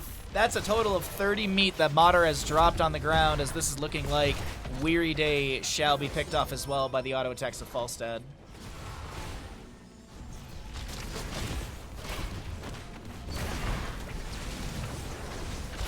Porky dead. Pulled Porky in the bottom lane as he'll be picked off as well. We currently have Tremor killing this Olaf in top. But unfortunately, the Hogger is not able to get the kill fast enough. The Viking is sacrificed, and that will be Dragonite number 1 over to the side of the Horde. Charge from Butcher, canceled early.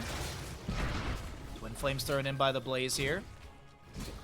Trying to take down this bottom lane fort. They're chilling in the bush. 141 meat for the Butcher right now. Right side cattle, looking for the flank. The Blessed Shield should be available. It is. They're going to charge in on to Ultralisk. The high fives from Lucy are pretty good.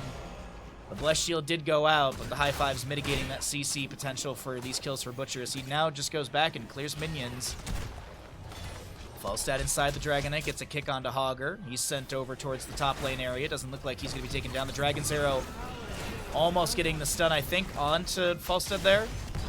There's a high five from Lucio towards the end. Cleanse onto Hanzo as well from our Uther. Little bounce off from Tremor right there. Mid lane engagements looking pretty good for both sides, but no one really coming out on top of this back and forth. Yeah, in-houses are always just players signing up, and there's usually a bot that randomizes who's on what team, and etc. Captain's Clash stuff doesn't happen until October 26th, so until then, it's just casting some good games. Giving you some awesome live content to get through the workday a little bit faster. So I hope you consider subscribing or supporting further. I'm trying to hit back up to 700 total subs before this week is over. It's a big ask, but I think we can do it. Bottom lane fort does go down. We have the invade onto this camp, and it will be stolen away.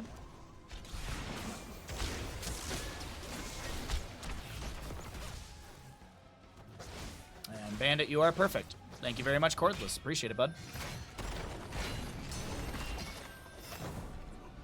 How was your date, by the way? I forgot to ask you. Did you end up getting pizza? That's the real question. Wave of Force from Li Ming. There's going to be a Bless Shield from the Johanna. There's a Dragon's Arrow, but it's mitigated by the High Five from Lucio. Madara tries to chase in with the charge, but it doesn't work out. The Blaze comes out of the bunker with the Jet Propulsion. And there's going to be a Divine Shield onto the Butcher, who's getting a little bit low. The Lambda Slaughter on, I think, Cure right there, but he won't be taken down. A Jet Propulsion gets a Splash Stun onto Cattle and Porky. But I do believe... Oh, wait, Porky's getting low here. Gets the natural agility over the wall.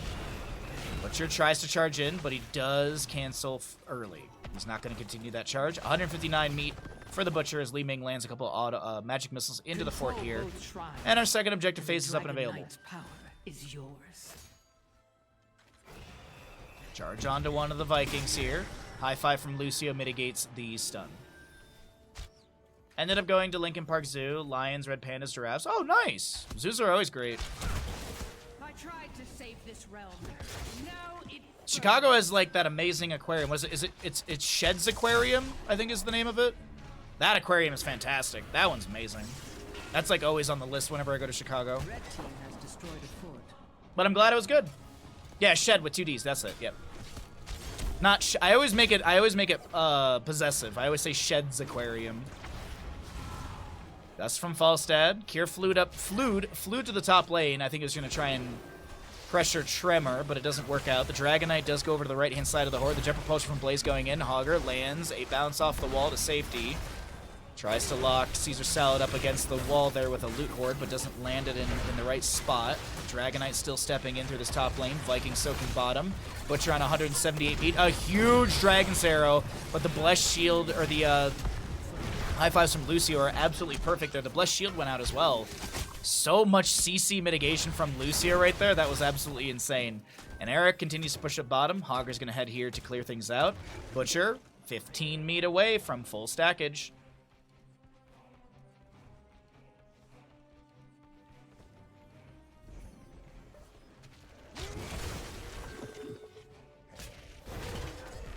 All right, so a level to go for 16, a little less than a level, 75% of a level or so for 16 on the left side for the Alliance. We already have our 16 talents here on the right, 43, I was gonna say 43 subs, 43 stacks for our Falstad, 48 stacks on our Viking Loot Horde. We do have Blaze going into the heat treatment level 16, so heal for 75% of the damage dealt by Pyromania. Charge in from Butcher. I completely misread the model there. Either way, Olaf goes down. Divine Shield onto Hanzo. Play again from Vikings. All 3 Vikings are here in top lane. Are they going to look to jump onto someone? Hogger bounces through a few of the Vikings, heading towards mid lane. Cancels that. And actually, no, he decides to start heading towards mid. He's like, I'll just go soak up. Butcher is stacked. You see the glow on his cleaver, as well as he's got the 200 meat right there. So that means that if Butcher dies, he will not be losing any stackage. Even the post-200 stackage, he will not be dropping any of that meat.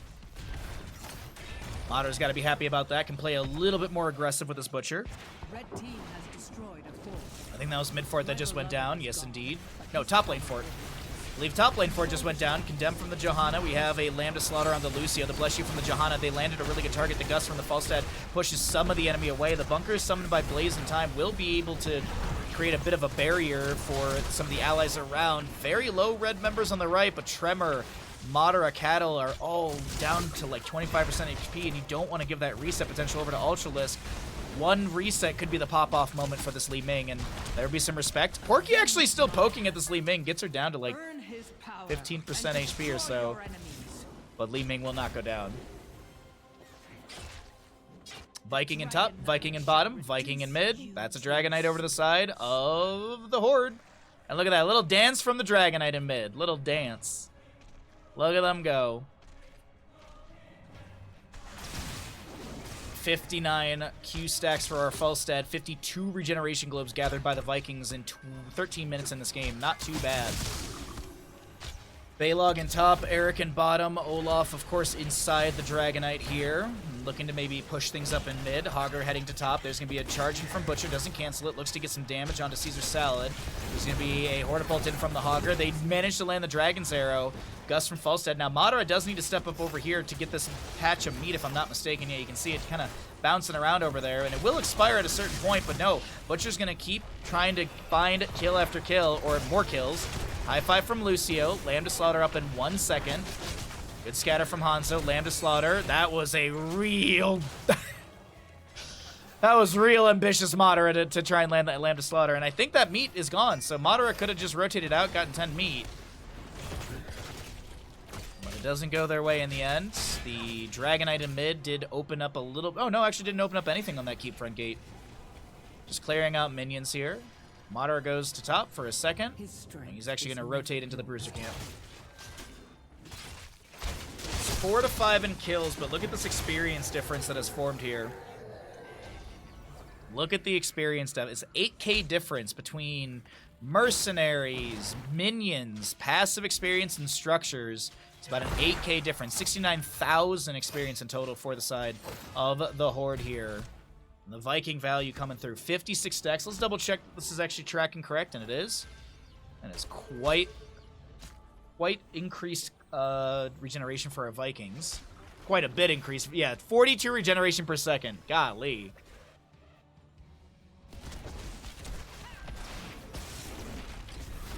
Lucio uses the Boombok to check the bush and sees that there's a few enemies around. Hanzo landing a few autos into this blaze as he got the initial CC.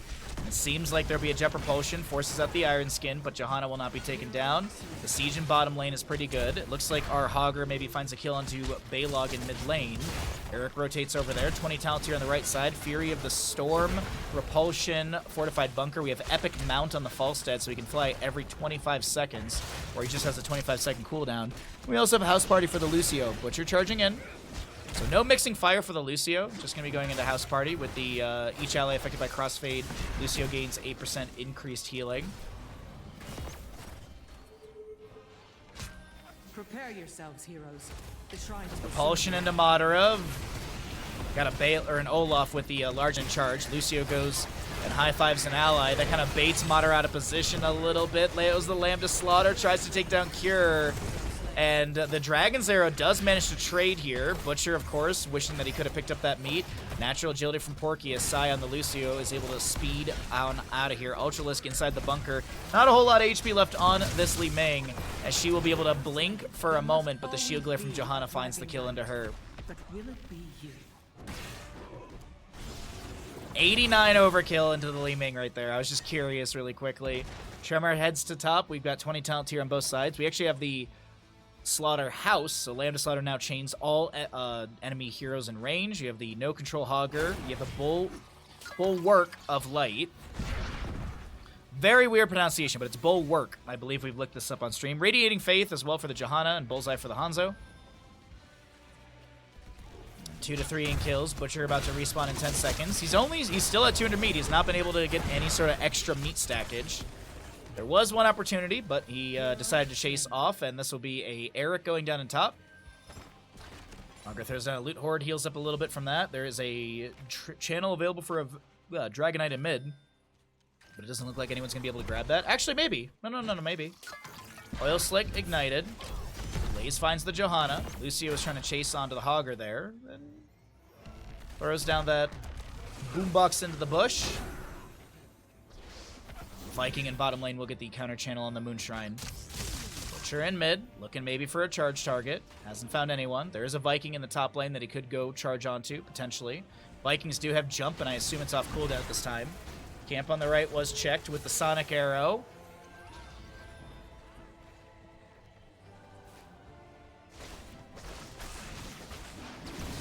A tense late game here, as the members of the Horde or the Alliance have not really been able to capitalize on this Butcher. 6 to 6 in kills, some Viking kills here and there, but all in all, it really is still a map in favor of the Horde for map. What is this, map number 5 of the day? Indeed. Map 5 of the day. Hammering onto the wave. Kier pushing things up, doing the macro duties of his Falstad. We'll back away safely. Enemy team rotating around, clearing out the waves. Charge onto Lucio. Are you really going to go for this, Madara? Okay, cancels it. I was a little worried right there. That was getting a little sketchy. Like, you still go, Madara, you got to cancel it, bud. Dragonite grabbed on the right-hand side. I believe this is the 4th Dragonite of the game. Going over to the right-hand side. We have a Falstad flying into mid really quickly. Tries to get some pressure on the Tremor. As I mentioned, Kier did go into the Epic Mount, so he does have that more macro ability. Oil Slick. Jet Propulsion misses. Tremor gets the spin out. Arcane over from Li Ming. Some scatters from the Hanzo as well. Little Oil Slick ignited. Wave pushing up. Oh! Wow. Ultralisk big ball coming in, and that's gonna be Porky taken down. A reset for Ultralisk as well. I gotta check these really fast here. I just gotta see like the burst potential. Yeah, that's a bit ridiculous. And okay, that was a lot of overkill, or not much overkill. Butcher charges in. Dragonite in mid does expire here. We will have the Blaze trying to get this mid lane forward. We'll be able to do so with the help of the minion wave and the allies around. Augur on the right-hand side, looking to back away. The repulsion pushes Tremor right into the combination of Ultralisk. Tremor now trying to get... Yeah, there's not much you can do right there. That's a reset for Li Ming. And Falstad flies into bottom lane. Blaze is here. Are they looking to take down Keep in bottom? Yes. Boombox does tank a lot of tower shots as well. Something we didn't talk about either. I honestly think Boombox is super underrated. Not a lot, it's like not every, but a lot of Lucios I see, they go into the reverse amp level. Well, that's a huge lamb to slaughter, but it's mitigated by Lucio high fives. Li Ming almost takes down Weary Day. Butcher is the Enrage activation. Li Ming takes him down, getting a reset. Dragon Arrow from the Hall of Storms as Kier uses the short distance flight to try and take down Porky. They will lose their Li Ming. Weary Day down to 450 HP. The core is down to 50%. And it looks like this is Vikings trying to end while the rest of the team is trying to, you know, have some fun and find extra kills here. It does look like Porky may be taken out of this one right here. No! Porky will not be taken down. He'll live, and that will be the Horde with a map number 5 victory. GG. Well played.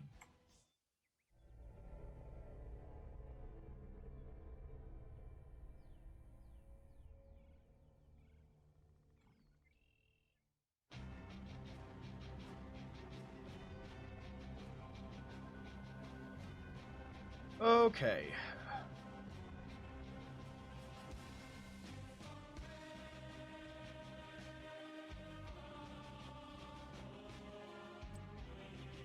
Well, as we continue, be sure to sub, all that good stuff.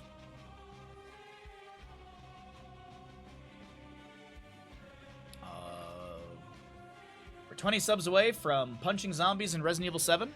As one of our spooky games for the month. So if you'd like to see some zombies get heckin' hecked, be sure to sub. Ceaseless battle. Welcome back, everybody, into the NA houses. We have got the Alliance on the left-hand side with a Kier Blaze, Cattle Johanna, Brandon Hammer, Weary Day Rhaegar, and Ultralisk Hanzo. Right side of the map will be the Horde with a Tremor Muradin, Madara Sylvanas, Valimar Malfurion, Shoepuff Hogger, and Fuzz on your Tracer. Temple opens in And no one frees Harrison Jones, unfortunately. So let's get into it here. We got our Sergeant Hammer composition for Sky Temple. We don't get to see much of Sky Temple here. I feel like the bot never picks the map. Feel like the NA in-house bot never picks the map, and I'm willing to bet some of the NA players are happy about that. But either way, let's see what happens here. Some pings around the map initially. I think there's Sylvanas heading down over here. Does have those black arrows, of course, active. Yo, wait, hold on. Madara's going to be going into the Unfurling Shadows level 1. We do not see this very often. Looks like Hanzo is able to land a decent scatter in mid. Picks up 3 stacks on the simple geometry. Blaze and Hogger in the top lane. It's going to be your Adrenaline Stim Pack as well as the On the Prowl for the Hogger. Pretty standard on those ones.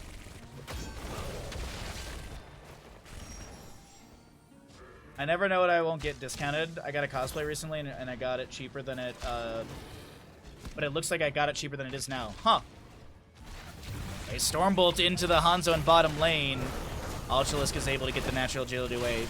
I remember, I think it was like Devastated was asking in Twitch chat like last week or the week before if Corsair was gonna have any like Black Friday deals. And I asked Corsair, but they were literally like, we don't, like, obviously NDA stuff, so I can't say, but like, also Corsair was like, we're still like finishing out all that kind of stuff. Like, they haven't set all of their Black Friday deals. But there are Prime Day deals today, so if you have Amazon Prime. Also, you can buy through the Corsair website, and you, so if you don't have Amazon Prime, you can actually buy through the Corsair website and still get the discounts. And in my opinion, you get better shipping, because Corsair website ships through UPS, and Amazon ships through USPS, at least in the United States. So, you get, I think you get better delivery service, and I think you kind of get fast, well, maybe not faster, because, you know, Amazon Prime. But I want to say still, like, the shipping is still better off the Corsair website, and you get the same discounts if you don't have a Prime account. Stormbolt into the mid lane, the Pulse Bomb lands the splash damage. Fuzz trying to body block, the recall as well with the Parting Gift, gets a little bit of extra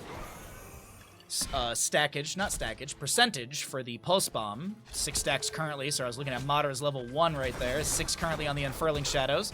It's basically 0.5 per stack, so whatever the stackage is, just half that stackage, and that's your percent increase. It's a really good deal. Yeah, I personally think Corsair is one of the best peripheral companies out there. I mean, I absolutely love everything they make. And if there's not, like, if you don't care for, like, a full keyboard, they've got a variety of other stuff, if, you know, to kind of meet your needs as needed. What is my favorite hero? I like playing Asmodan. I think, like, he's really, his design's cool. I think he's very interesting for a MOBA. He's very unique.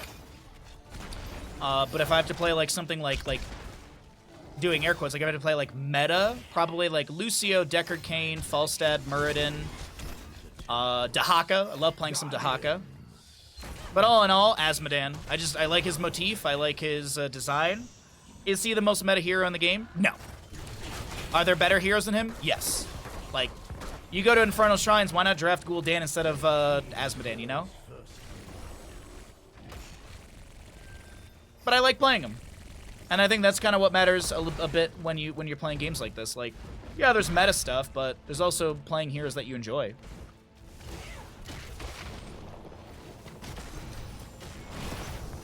Not sure about their site, but they have good deals on Corsair power supplies on Amazon. You know, Big Scary Duck, I was reading the Discord this morning, and I was actually going to message about that.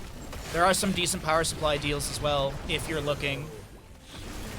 Madara, looking to chase onto Brandon here. We did have the Malfurion take down Rhaegar, so healer for healer. Hanzo in the top lane will get the last shots of this temple. Top lane fort down to 50%. Mid temple is about 50% in shots. Actually, it is 50% on shots. Tremor going to step onto the point. Kata looking to engage as well. Ultralisk is rotated in.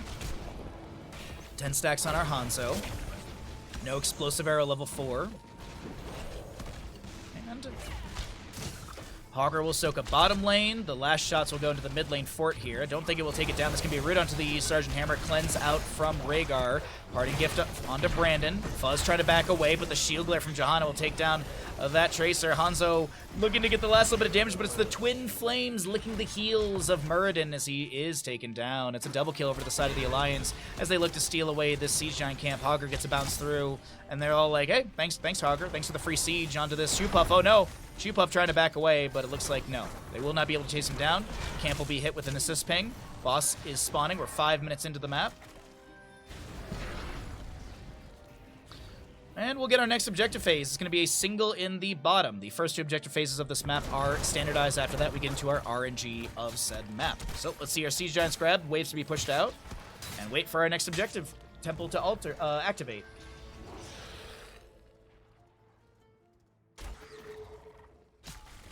Tore down the PC last night because it was crashing during stream. Everything looked normal. Power output was inconsistent, so I'm going to pick up a power supply. Just tested today.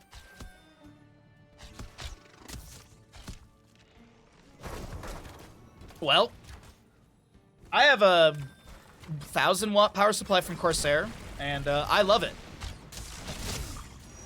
Like, I would say like 90% of my PC is Corsair, so I can definitely say, I can definitely vouch for them. You don't have the fancy tools to test. Well, you know what? Big Scary Duck, now is a good excuse to buy those tools. Now is a good excuse to just buy those tools. Why not? So our top left and right camps will be grabbed by our opposing sides. Our next objective phase, as I mentioned, in the bottom of the map, the second objective, shots. And these will prioritize bottom lane fort, so 10 seconds to go on this. Bottom fort will be shot first, then I believe it goes to mid lane, so this could be a double fort phase for the side of the Alliance if they're able to control this objective. It is going to be 2-2 in kills, 11-11. We do have Bunker, Blessed Shield, Napalm Strike, Ancestor Healing, and Dragon's Arrow. On the opposing side is going to be the Sticky Bomb, sorry, as well as the Shockwave, Tranquility, Wailing Arrow, and Avatar. Sylvanas with only 20 stacks currently on this Unfurling Shadows. The bottom lane shots did go out, and the bottom fort did get taken down.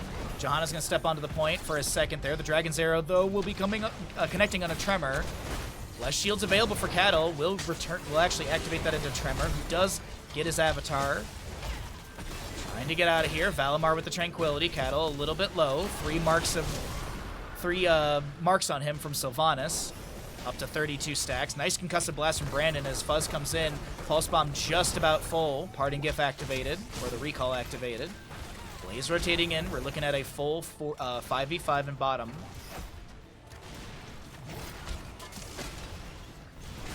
Shoepuff trying to get out of here. That's a good jet propulsion from the Blaze. We have a shield glare coming out. The answer is the Shockwave from the Hogger. Here's a bunker from Blaze, the staggering blow, and Sister Healing inside of that bunker will connect. And I think there was a pulse bomb thrown by Tracer, but said bunker does deny that damage. Weary Day looking to lunge in onto Valimar. Some slows going down the ground. Fuzz very low on this Tracer. And it looks like the Horde will be able to back away. One more scatter from Ultralisk to kiss the heels and the booty of the enemies. Your PC is 97% Corsair. At what site do I buy more? I need to be at 100%. You can't. Corsair doesn't make video cards, motherboards, or CPUs. But they make RAM, cases, power supplies, fans, other stuff, like liquid cooling. So, yeah. Pretty much anything but motherboards, CPU, and GPU. Everything else you can buy Corsair, and I do recommend it.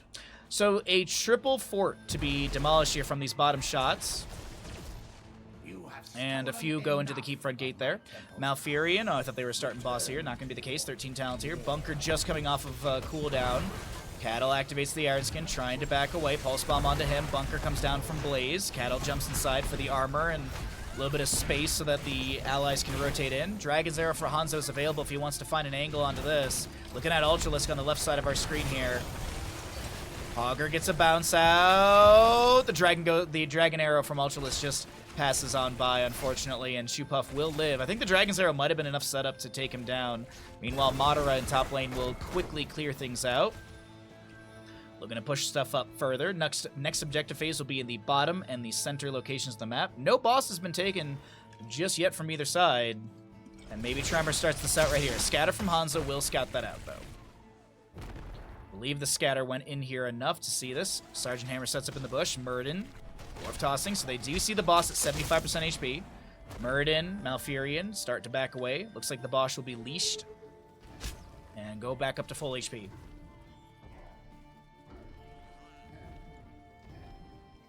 Seems like a better and cheaper brand. You do you, bud. Sure. I don't know, then why would you ask me to get 100% Corsair when you want to switch brands? That's confusing.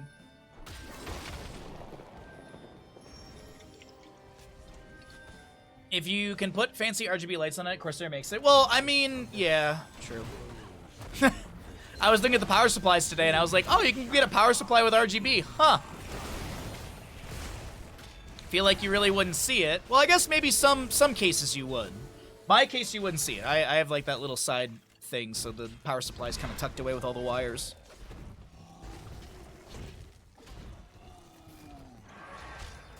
IQ honestly has gotten a lot better. It used to, like, 2-3 years ago, IQ used to be really, really, really buggy. But it's gotten a lot better over the last couple of years, especially, like, post-COVID, I think.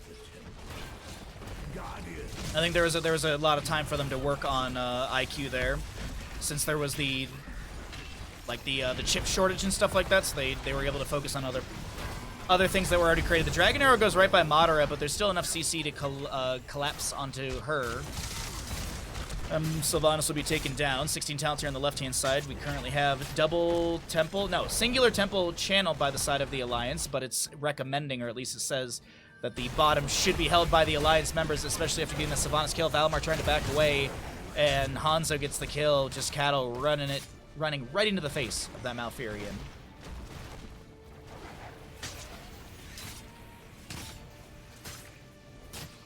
Oh, I have a recommendation, Ninja, after this game for you on that.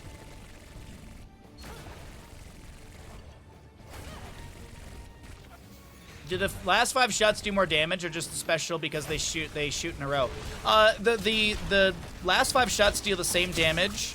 Boss, by the way, grabbed by the Alliance. The last 5 shots do the same amount of damage. You just don't need to be on the temple for it. Like it's like those are, you can, if you channel the temple for that last initial shot, you can just start walking off. But yeah, the temple shots I can actually even show you. There you go. Temple shots deal 630 damage into structures. And so it is a scaling damage, and I don't believe. Yeah. So unleash a massive blast, dealing 2,500 damage to the target, which I believe is just a combination of what you already get. I may be wrong on that math, but either way, bless you from the Johanna's going to be ripped. We're going to be seeing Malfurion with the Tranquility activated. Boss in bottom lane working on this keep down below 50% HP. The bunker summoned by Blaze will expire in just a moment.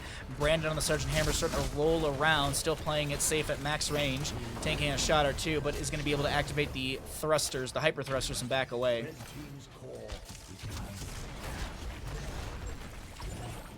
There's going to be a Pulse Bomb onto Ultralisk, condemned from the Johanna as well. Tremor is able to land the Stormbolt as he jumps onto Weary Day. A Shockwave from Hogger will connect on to Brandon. Staggering blow combination afterwards. Shoepuff looking to take down the Hammer. Condemned from Johanna, creating a little bit of space. Does have this Subdue level 4, but no Subdone off of that one. Only a triple hit. The Cattle will go down.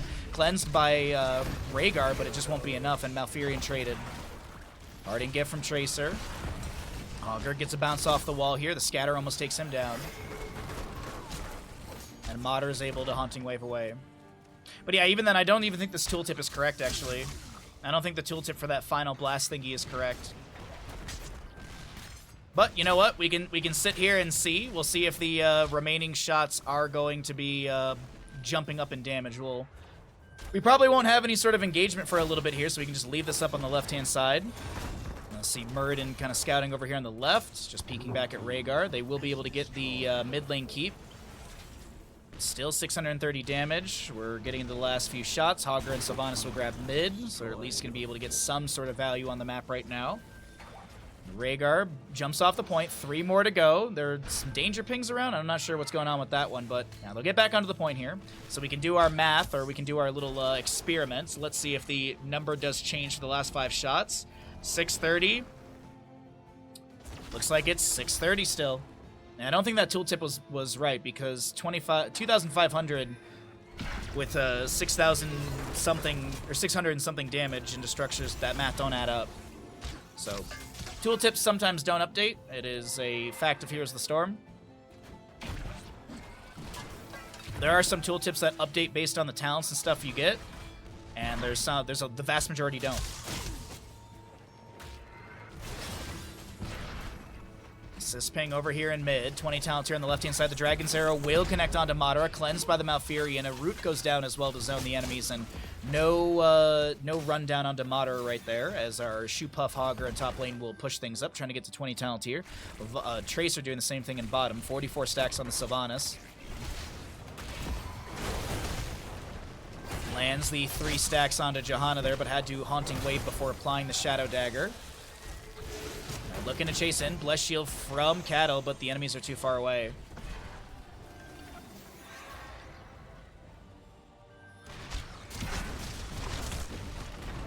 So our top lane, keep front gate, is going to be taken down.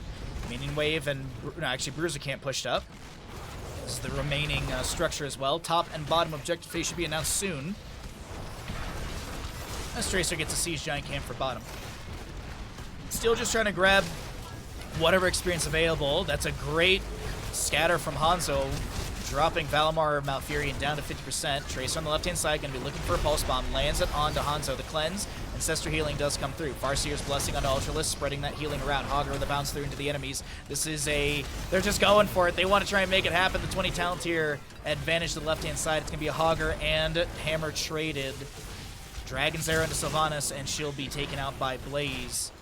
20s are here on the right-hand side as Murden Dwarf tosses in, looking for the Stormbolt onto Ultralisk. I'm not sure what he took at level 20. Storm Shield activation by this Johanna with the Blinded by the Light, and now Fuzz is trying to get away. Gets a huge heal from Malfurion. Pulse Bomb onto Cattle as well. More scatters off the wall from Ultralisk as Tremor, around 50%, gets a little heal from Valimar. Cattle low. Be Tracer sustained damage. We also have that totem with the Earth Grasp at level 16, and the Tranquility from Malfurion's activated. They managed to take down the Johanna. The Hammer was picked off as well. Tracer runs down Hanzo. Dwarf toss in. Weary Days hit with a Stormbolt. The body blocks are pretty good, and that'll be a quadra kill going over to the side of the Horde. There are 3 catapults on core right now, and the mini wave spawning will take care of most of that. Looks like Tracer's going to recall. She'll go clear things out. Catapults will get the shielding down, and maybe a couple percent here. About 2%. Murden to top, Malfurion to bottom. Blaze is on the way to top. Blaze versus Murden. Beneficial to the... Honestly, this is probably good for Murden, realistically. Level 20, he did go Rewind. We do have the Composition B for the Tracer. We'll also be seeing the Anger Management, Serenity, and the Withering Barrage. 49 stacks for our Sylvanas at level 1. Not a crazy amount of stackage, but hey, I mean, it's extra scaling on the Shadow Dagger by almost 25%. 24.5 if my math is right. Avatar activation by Muradin. Thunderclap thrown down on the ground with this Sergeant Hammer here. It's a little rough, but oh my god, Muradin's able to get away. Hammer chases in. Tracer goes in as well. I can't believe it. The great bait. Tremor lives. And Hogger finishes out shots in bottom onto the bottom lane keep. I'll be down to around 50% after the last barrage does come through. You can already see Hogger has already rotated off that point. Sylvanas is back here in top lane. She'll finish this out. Top lane shots onto the keep. So it's going to be looking like top and bottom keeps are about similar, as our boss will be grabbed here on the right-hand side for the Horde. Maybe not. I mean, Hammer's dead for 33 seconds. I don't know if you really want to go in on this. Scatter does reveal the enemies on this. Cattle steps in. Boss stun is going to zone. Tranquility early activation from Valimar. There's going to be a combo from Ultralisk as the Will of Forsaken from Mater is activated. Can they get on this point? Will they get on this point? Alliance don't. The Horde grab this objective, or excuse me, grab this boss and start pushing it through bottom. Jet Propulsion onto Tracer. And what? Bunker comes down from Blaze. They're trying to delay out the hearts because the bottom lane wave is going to potentially end here for this team. Tremor gets the rewind activation, gets the Dwarf Toss away. Weary Day, will he run after? The trait kicks in. The scatter doesn't find Muradin. But they want to go end off of this. The Tracer did go down. I need to see really quickly. God dang, those scatters into Tracer. So much damage. 2,079 damage in 1.5 seconds. Blinded by the Light activated by the Johanna. That's Malfurion to go down. Can the Alliance win this year? Sylvanas is trying to clear things out at the core. Brandon is set up on that Sergeant Hammer. Shoe Puff is taken down, and I believe Sylvanas and... I don't believe Sylvanas and Muradin can clear things out here. There is a boss on the enemy core.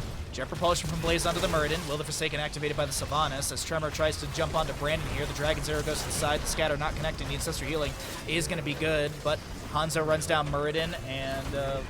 Sylvanas will be taken out as well. A Team kill! to wrap it up, and that will be map number 6 of the day over to the side of the Alliance. GG, well played.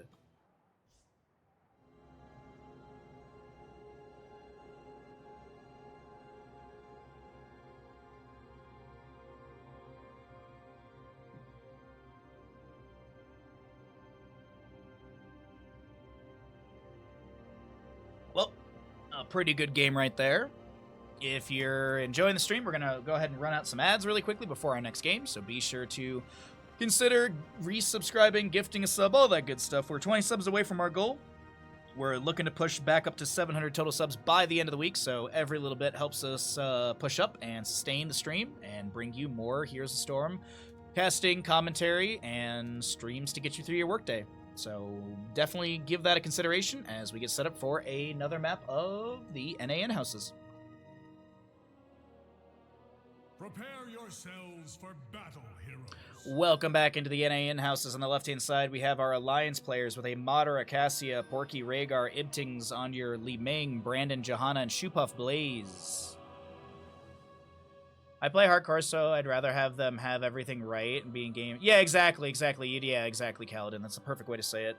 Right side of the map will be the Horde, looking to put some games up on the board here in these in-houses. We have a Nintori, Lucio, Vince Anubrak, Fuzz Vala, Yeboy Dahaka, and Kier Ariel. Double support composition with the Hyper Carry Vala on the right side. We've got a decent racing and poke potential composition from the Alliance. But as I mentioned, we are here in map number 6-7. 7 of the day. Hope you're all having a great time. Hope you're all enjoying the stream. Cassia with the Lightning Stroke at level 1. We'll be seeing Dahaka, Vala holding their level 1s here. It's going to be a Fuzz auto attack, Kree the Hunter. No Q build for this Vala. Dahaka with the... Ooh, he's going to be going to the Enduring Swarm level 1. We could be seeing the Hero Stalker and... as well as the Symbiosis. There's a really cool synergy from those 3 talents. Looks like Dahaka, though, wants to avoid some of that spell damage from Li Ming. I think it's 50 armor? Yeah, 50 spell armor, excuse me. 50 spell armor. As our Kree the Hunter Vala is going to have 8 stacks in the bottom lane. We've got a Carapace build on our Nubarak right now. That's going to be a drag. Kier was looking for the stun into the wall. Searing Lash? No. Slappy Lash. What is the name of it again? Detainment Strike, that's right. I don't know why. Blanked on the ability name there. Completely blanked on the ability name. Dahaka Ariel for top lane. Does have the Searing Light level 1, so getting some damage onto Shupuff with that. Crown, of course, on Yeah Boy in this top lane, as Ariel does need to build up that energy. Back in bottom lane, though, it's this 4-member push with the Impaler camp, and the members of the Alliance are getting a huge early game value from this Siege and offset setup. The 2-3 setup is really working out for the side of the Alliance. And the Horde, maybe they need to adjust things here. Maybe they need the Ariel in bottom lane. I'm not sure.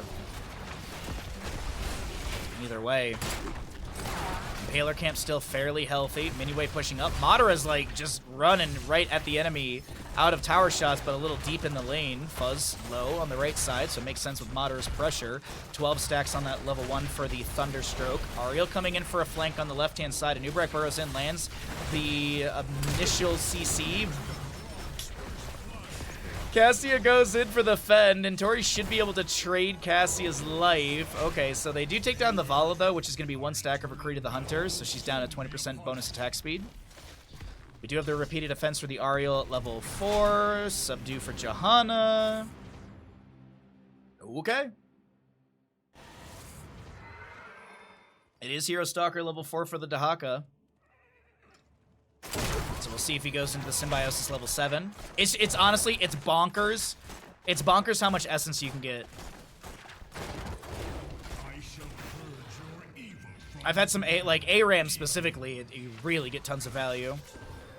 And on a 2-lane map like this where you got some brawling around the objective phasing, you definitely can find value. That's going to be a drag onto Shupuff, an immediate burrow charge impale. Shupuff trying to back away with the Pyromania active, the mini-wave in top lane pushing in, the Fallen Shaman arriving, Cassia trying to push in bottom lane, the fort already taken down to 50% from the earlier siege as the Ariel with the crown on Vala starts getting autos into this bottom lane objective. Detainment Strike onto Brandon, 1 stack of repeated defense for the Ariel, and the Detainment Strike does have the 25% further knockback, but now you're building up that extra damage with these stacks.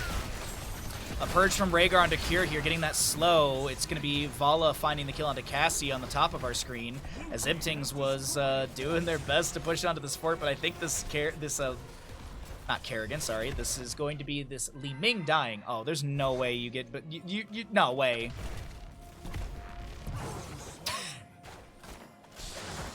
Alright, and the first half of the objective phase is going to end here.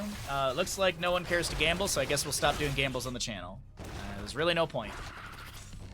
No point in managing something that no one cares for. Detainment Strike onto the Rhaegar right there. We have Darkstorm for the Dahaka activated. Apparently a Jet Propulsion mitigated by a Hanzo Sound Wave. A little Oil Slick down the ground. No Ignite onto that immediately. Trying just to keep this Anub'arak slowed and maybe find enough sustained damage to take him down, but not going to be the case here. Level 7s, as I mentioned, are here. We also do have that Symbiosis for the Dahaka. Jet Propulsion's huge from Blaze. Lands a nice AoE stun, but is there anyone to be taken down? Vala on the right-hand side finishes up the objective. Looks to re-engage, almost getting her first stack of Creed the Hunter, that first percent. We'll take a look at that in a second here as the fight does sustain in the lower side of the subjective pit. Oh my god. IB is going to jump in, and Fuzz gets chunked quite a bit, but the double support composition heals up. Vala with, like, no mana, but the auto attack still raining in, and Anub'arak lands a big burrow charge, the Impale to follow up, and this is going to be a triple kill for the side of the Horde, as now Li Ming is able to back away from Nintori. Wow. Meanwhile, during all of that, we have the Horde pushing into the fort front gate. This will be Immortal still pretty healthy on that shielding. Actually, the shielding just dropping, so it's going to move into melee mode.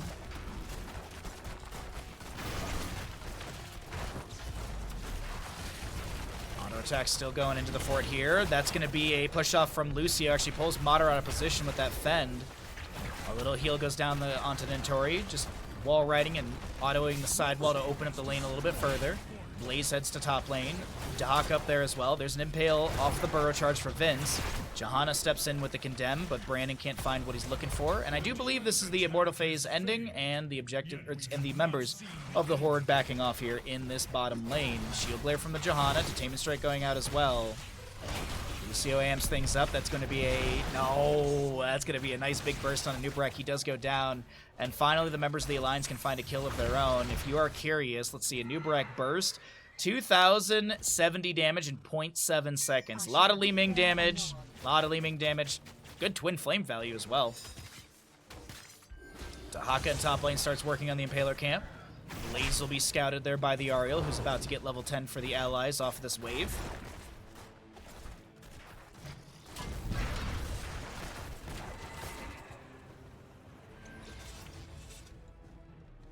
So we have our High Five, Cocoon, not Rain of Vengeance, Strafe. We'll also be seeing Isolation and Crystal Aegis. On the opposing side, Tentalentier, Heroics are here for the Alliance, and they will be picking up what? Are we going to get a Valkyrie to go fishing? Ball Lightning Ancestral with the Blessed Shield. Li Ming is probably going to go Disintegrate. I mean, it's a really good counter to Cocoon. And Blaze with the Bunker. Blaze with the Bunker. Our second Immortal phase will be here in just a moment. Going to be spawning in the east-west positioning in defensive positions, if I'm not mistaken. Since we naturally see the blue team Immortal spawn location, so if this is shields, then that's their Immortal on the defensive side. That's the easy way to read it when someone's doing casting. Unless they're holding the vision button, then things change up. But still, we're not doing that. Pull away the talents. Vince, Blessed Shield is going to miss. Brandon was trying to land this initial CC for this Anub'arak, or into the Anub'arak, and doesn't do it. The rest of the team backs away on the side of the Alliance. Mater goes in with a Condemn. Another Lightning Fury stack, as we also do have a nice Soundwave from Lucio denying a Jet Propulsion from Blaze. The Isolation at max range hits onto Rhaegar. There's a drag onto the Johanna. Lucio with the push-off. Cocoon onto the Cassia. Li Ming with the Disintegrate immediately opens that up, but that's going to be a big Burrow Charge and Pale combination from Anub'arak as Ariel actually finds the kill with the Detainment Strike and finishes out the repeated defense level 4. 74 stacks for the Vala. She has died only once, so she's at 20% bonus attack speed, and she's 26 stacks away from picking up her second percent on the bonus damage per hatred.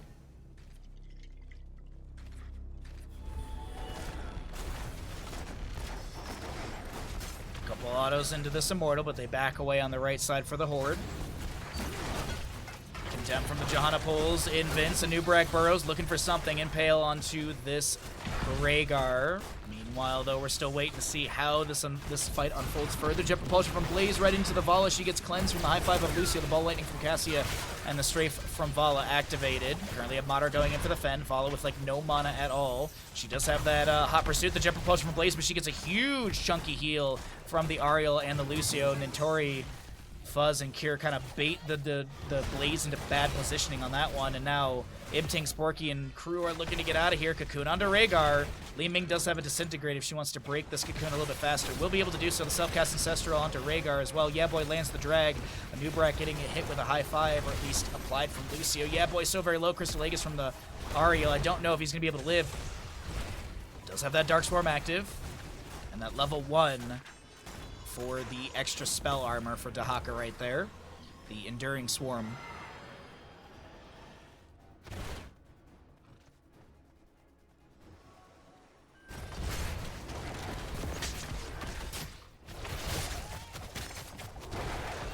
Dahaka Brushstocks on the left-hand side. Looking for the Dark Swarm activation into a drag, potentially. I thought I saw a Bless Shield from the Johanna, and absolutely I did. The ball light from Cassia bouncing around to enemies. Huge condemn from the Johanna. They jump inside the bunker right now. This Immortal will be won by the members of the Alliance, but they're going to lose so many members along the way. Vala trying to chase onto IB, but it won't happen. And this will be Rhaegar, Cassia, Blaze falling. The Immortal going... Actually, I misread that. The Immortal does go over to the side of the Horde, and that is top lane Fort about to be taken down. Minion Wave is about to crash into this, but it seems like there's going to be Split Soak coming out from the Horde side. They want to push in through bottom lane while the Immortal does top, and that's not a bad call at all. 2-level lead, a little less than that. Top Fort, as I mentioned, will fall. Top lane keep front gate is going to be worked on next, but we're going to focus in on the bottom as the push continues onto this from the side of the Horde. Cassia looking for something here. No ball lightning for 10 seconds. Same with Ancestral. Bless Shield up in 4. A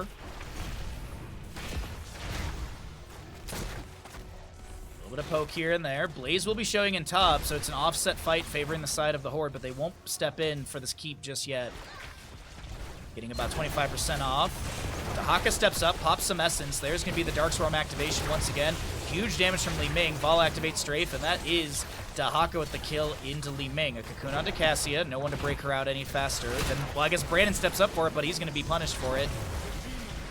As Madara does go down, and Nubrak burrows in. The top lane objective is cleared away. Porky gets through the gate here, trying to utilize those towers to zone the enemies back, and this is going to be some shots onto funds from the keep. Nubrak going to summon some beetles here. Mini Wave is about to arrive, and it looks like this is a promising siege through bottom as Nubrak burrows onto Blaze. Does have some healing over time from the well. Bottom keep is confirmed, and it's going to be 14-2 in kills, 3-1 in structures, favoring the side of the Horde.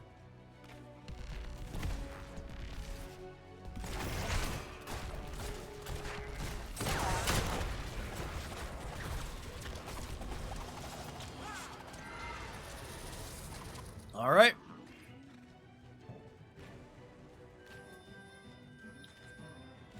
Left side camp will be finished out. Right side is going to be started here in just a moment for the Horde. Impaler camp and Fallen Shaman will clash and be cleared in bottom. Impaler camp may be grabbed in top lane. Still a level and a half difference favoring the members of the Horde. So yeah, no Impaler camp for top. Uh-oh, Vince, maybe. Looking for the Li Ming, is able to blink away. Has that Shed Exoskeleton level 4 for the extra speed. Mount speed for 3 seconds after activating. Won't be able to close the distance onto Li Ming. No allies around to help out with that one. So, we disengage. But Impaler can't Fallen Shaman for top. We'll have the Fallen Shaman in bottom. Pushed up by Blaze.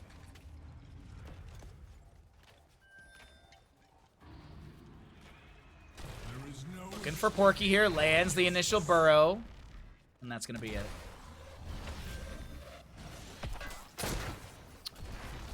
Alrighty, well, Fallen Shaman is going to continue to push up in bottom. Dahaka is going to show over there, looking to clear that out. Vala just auto attacks raining in. She does have Manticore. Don't believe it applies to the Immortal damage here. No, it does not apply. I believe it is hero specific, isn't it? Every third basic attack against the same hero. Yeah, okay.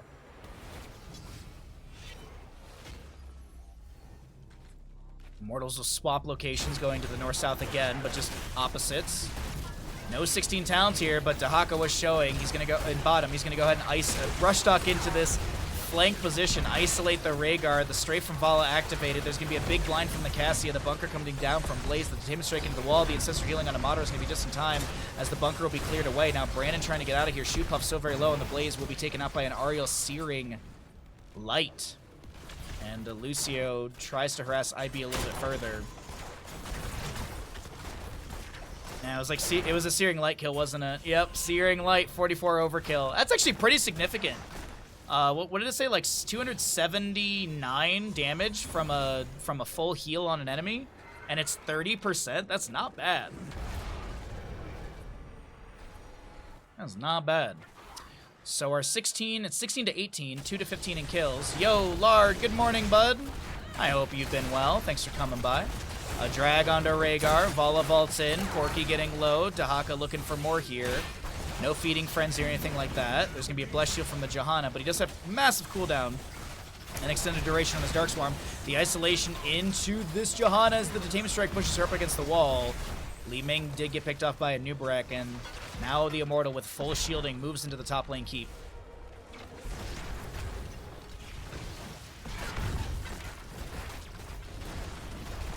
Totem down from our Rhaegar, as this will be our top keep going down. Immortal, I mean, this could be a push to win. This could be the push to win. Shootpuff misses that. Misses the Jet Propulsion. Detainment Strike does come out. Bunker was summoned as well. Anubarak burrows in, lands the combo onto Madara, gets stunned by the Immortal. Rhaegar on the north side of this engagement does go down. Cocoon onto Cassia. Shootpuff looking to back away. It looks like this is going to be minions and Immortal able to clear things out. That's going to be Cassia, Rhaegar, Blaze all going down. Anubarak burrows in. No extra kills found, but that will be the Horde taking map number 7 today. GG. Well played.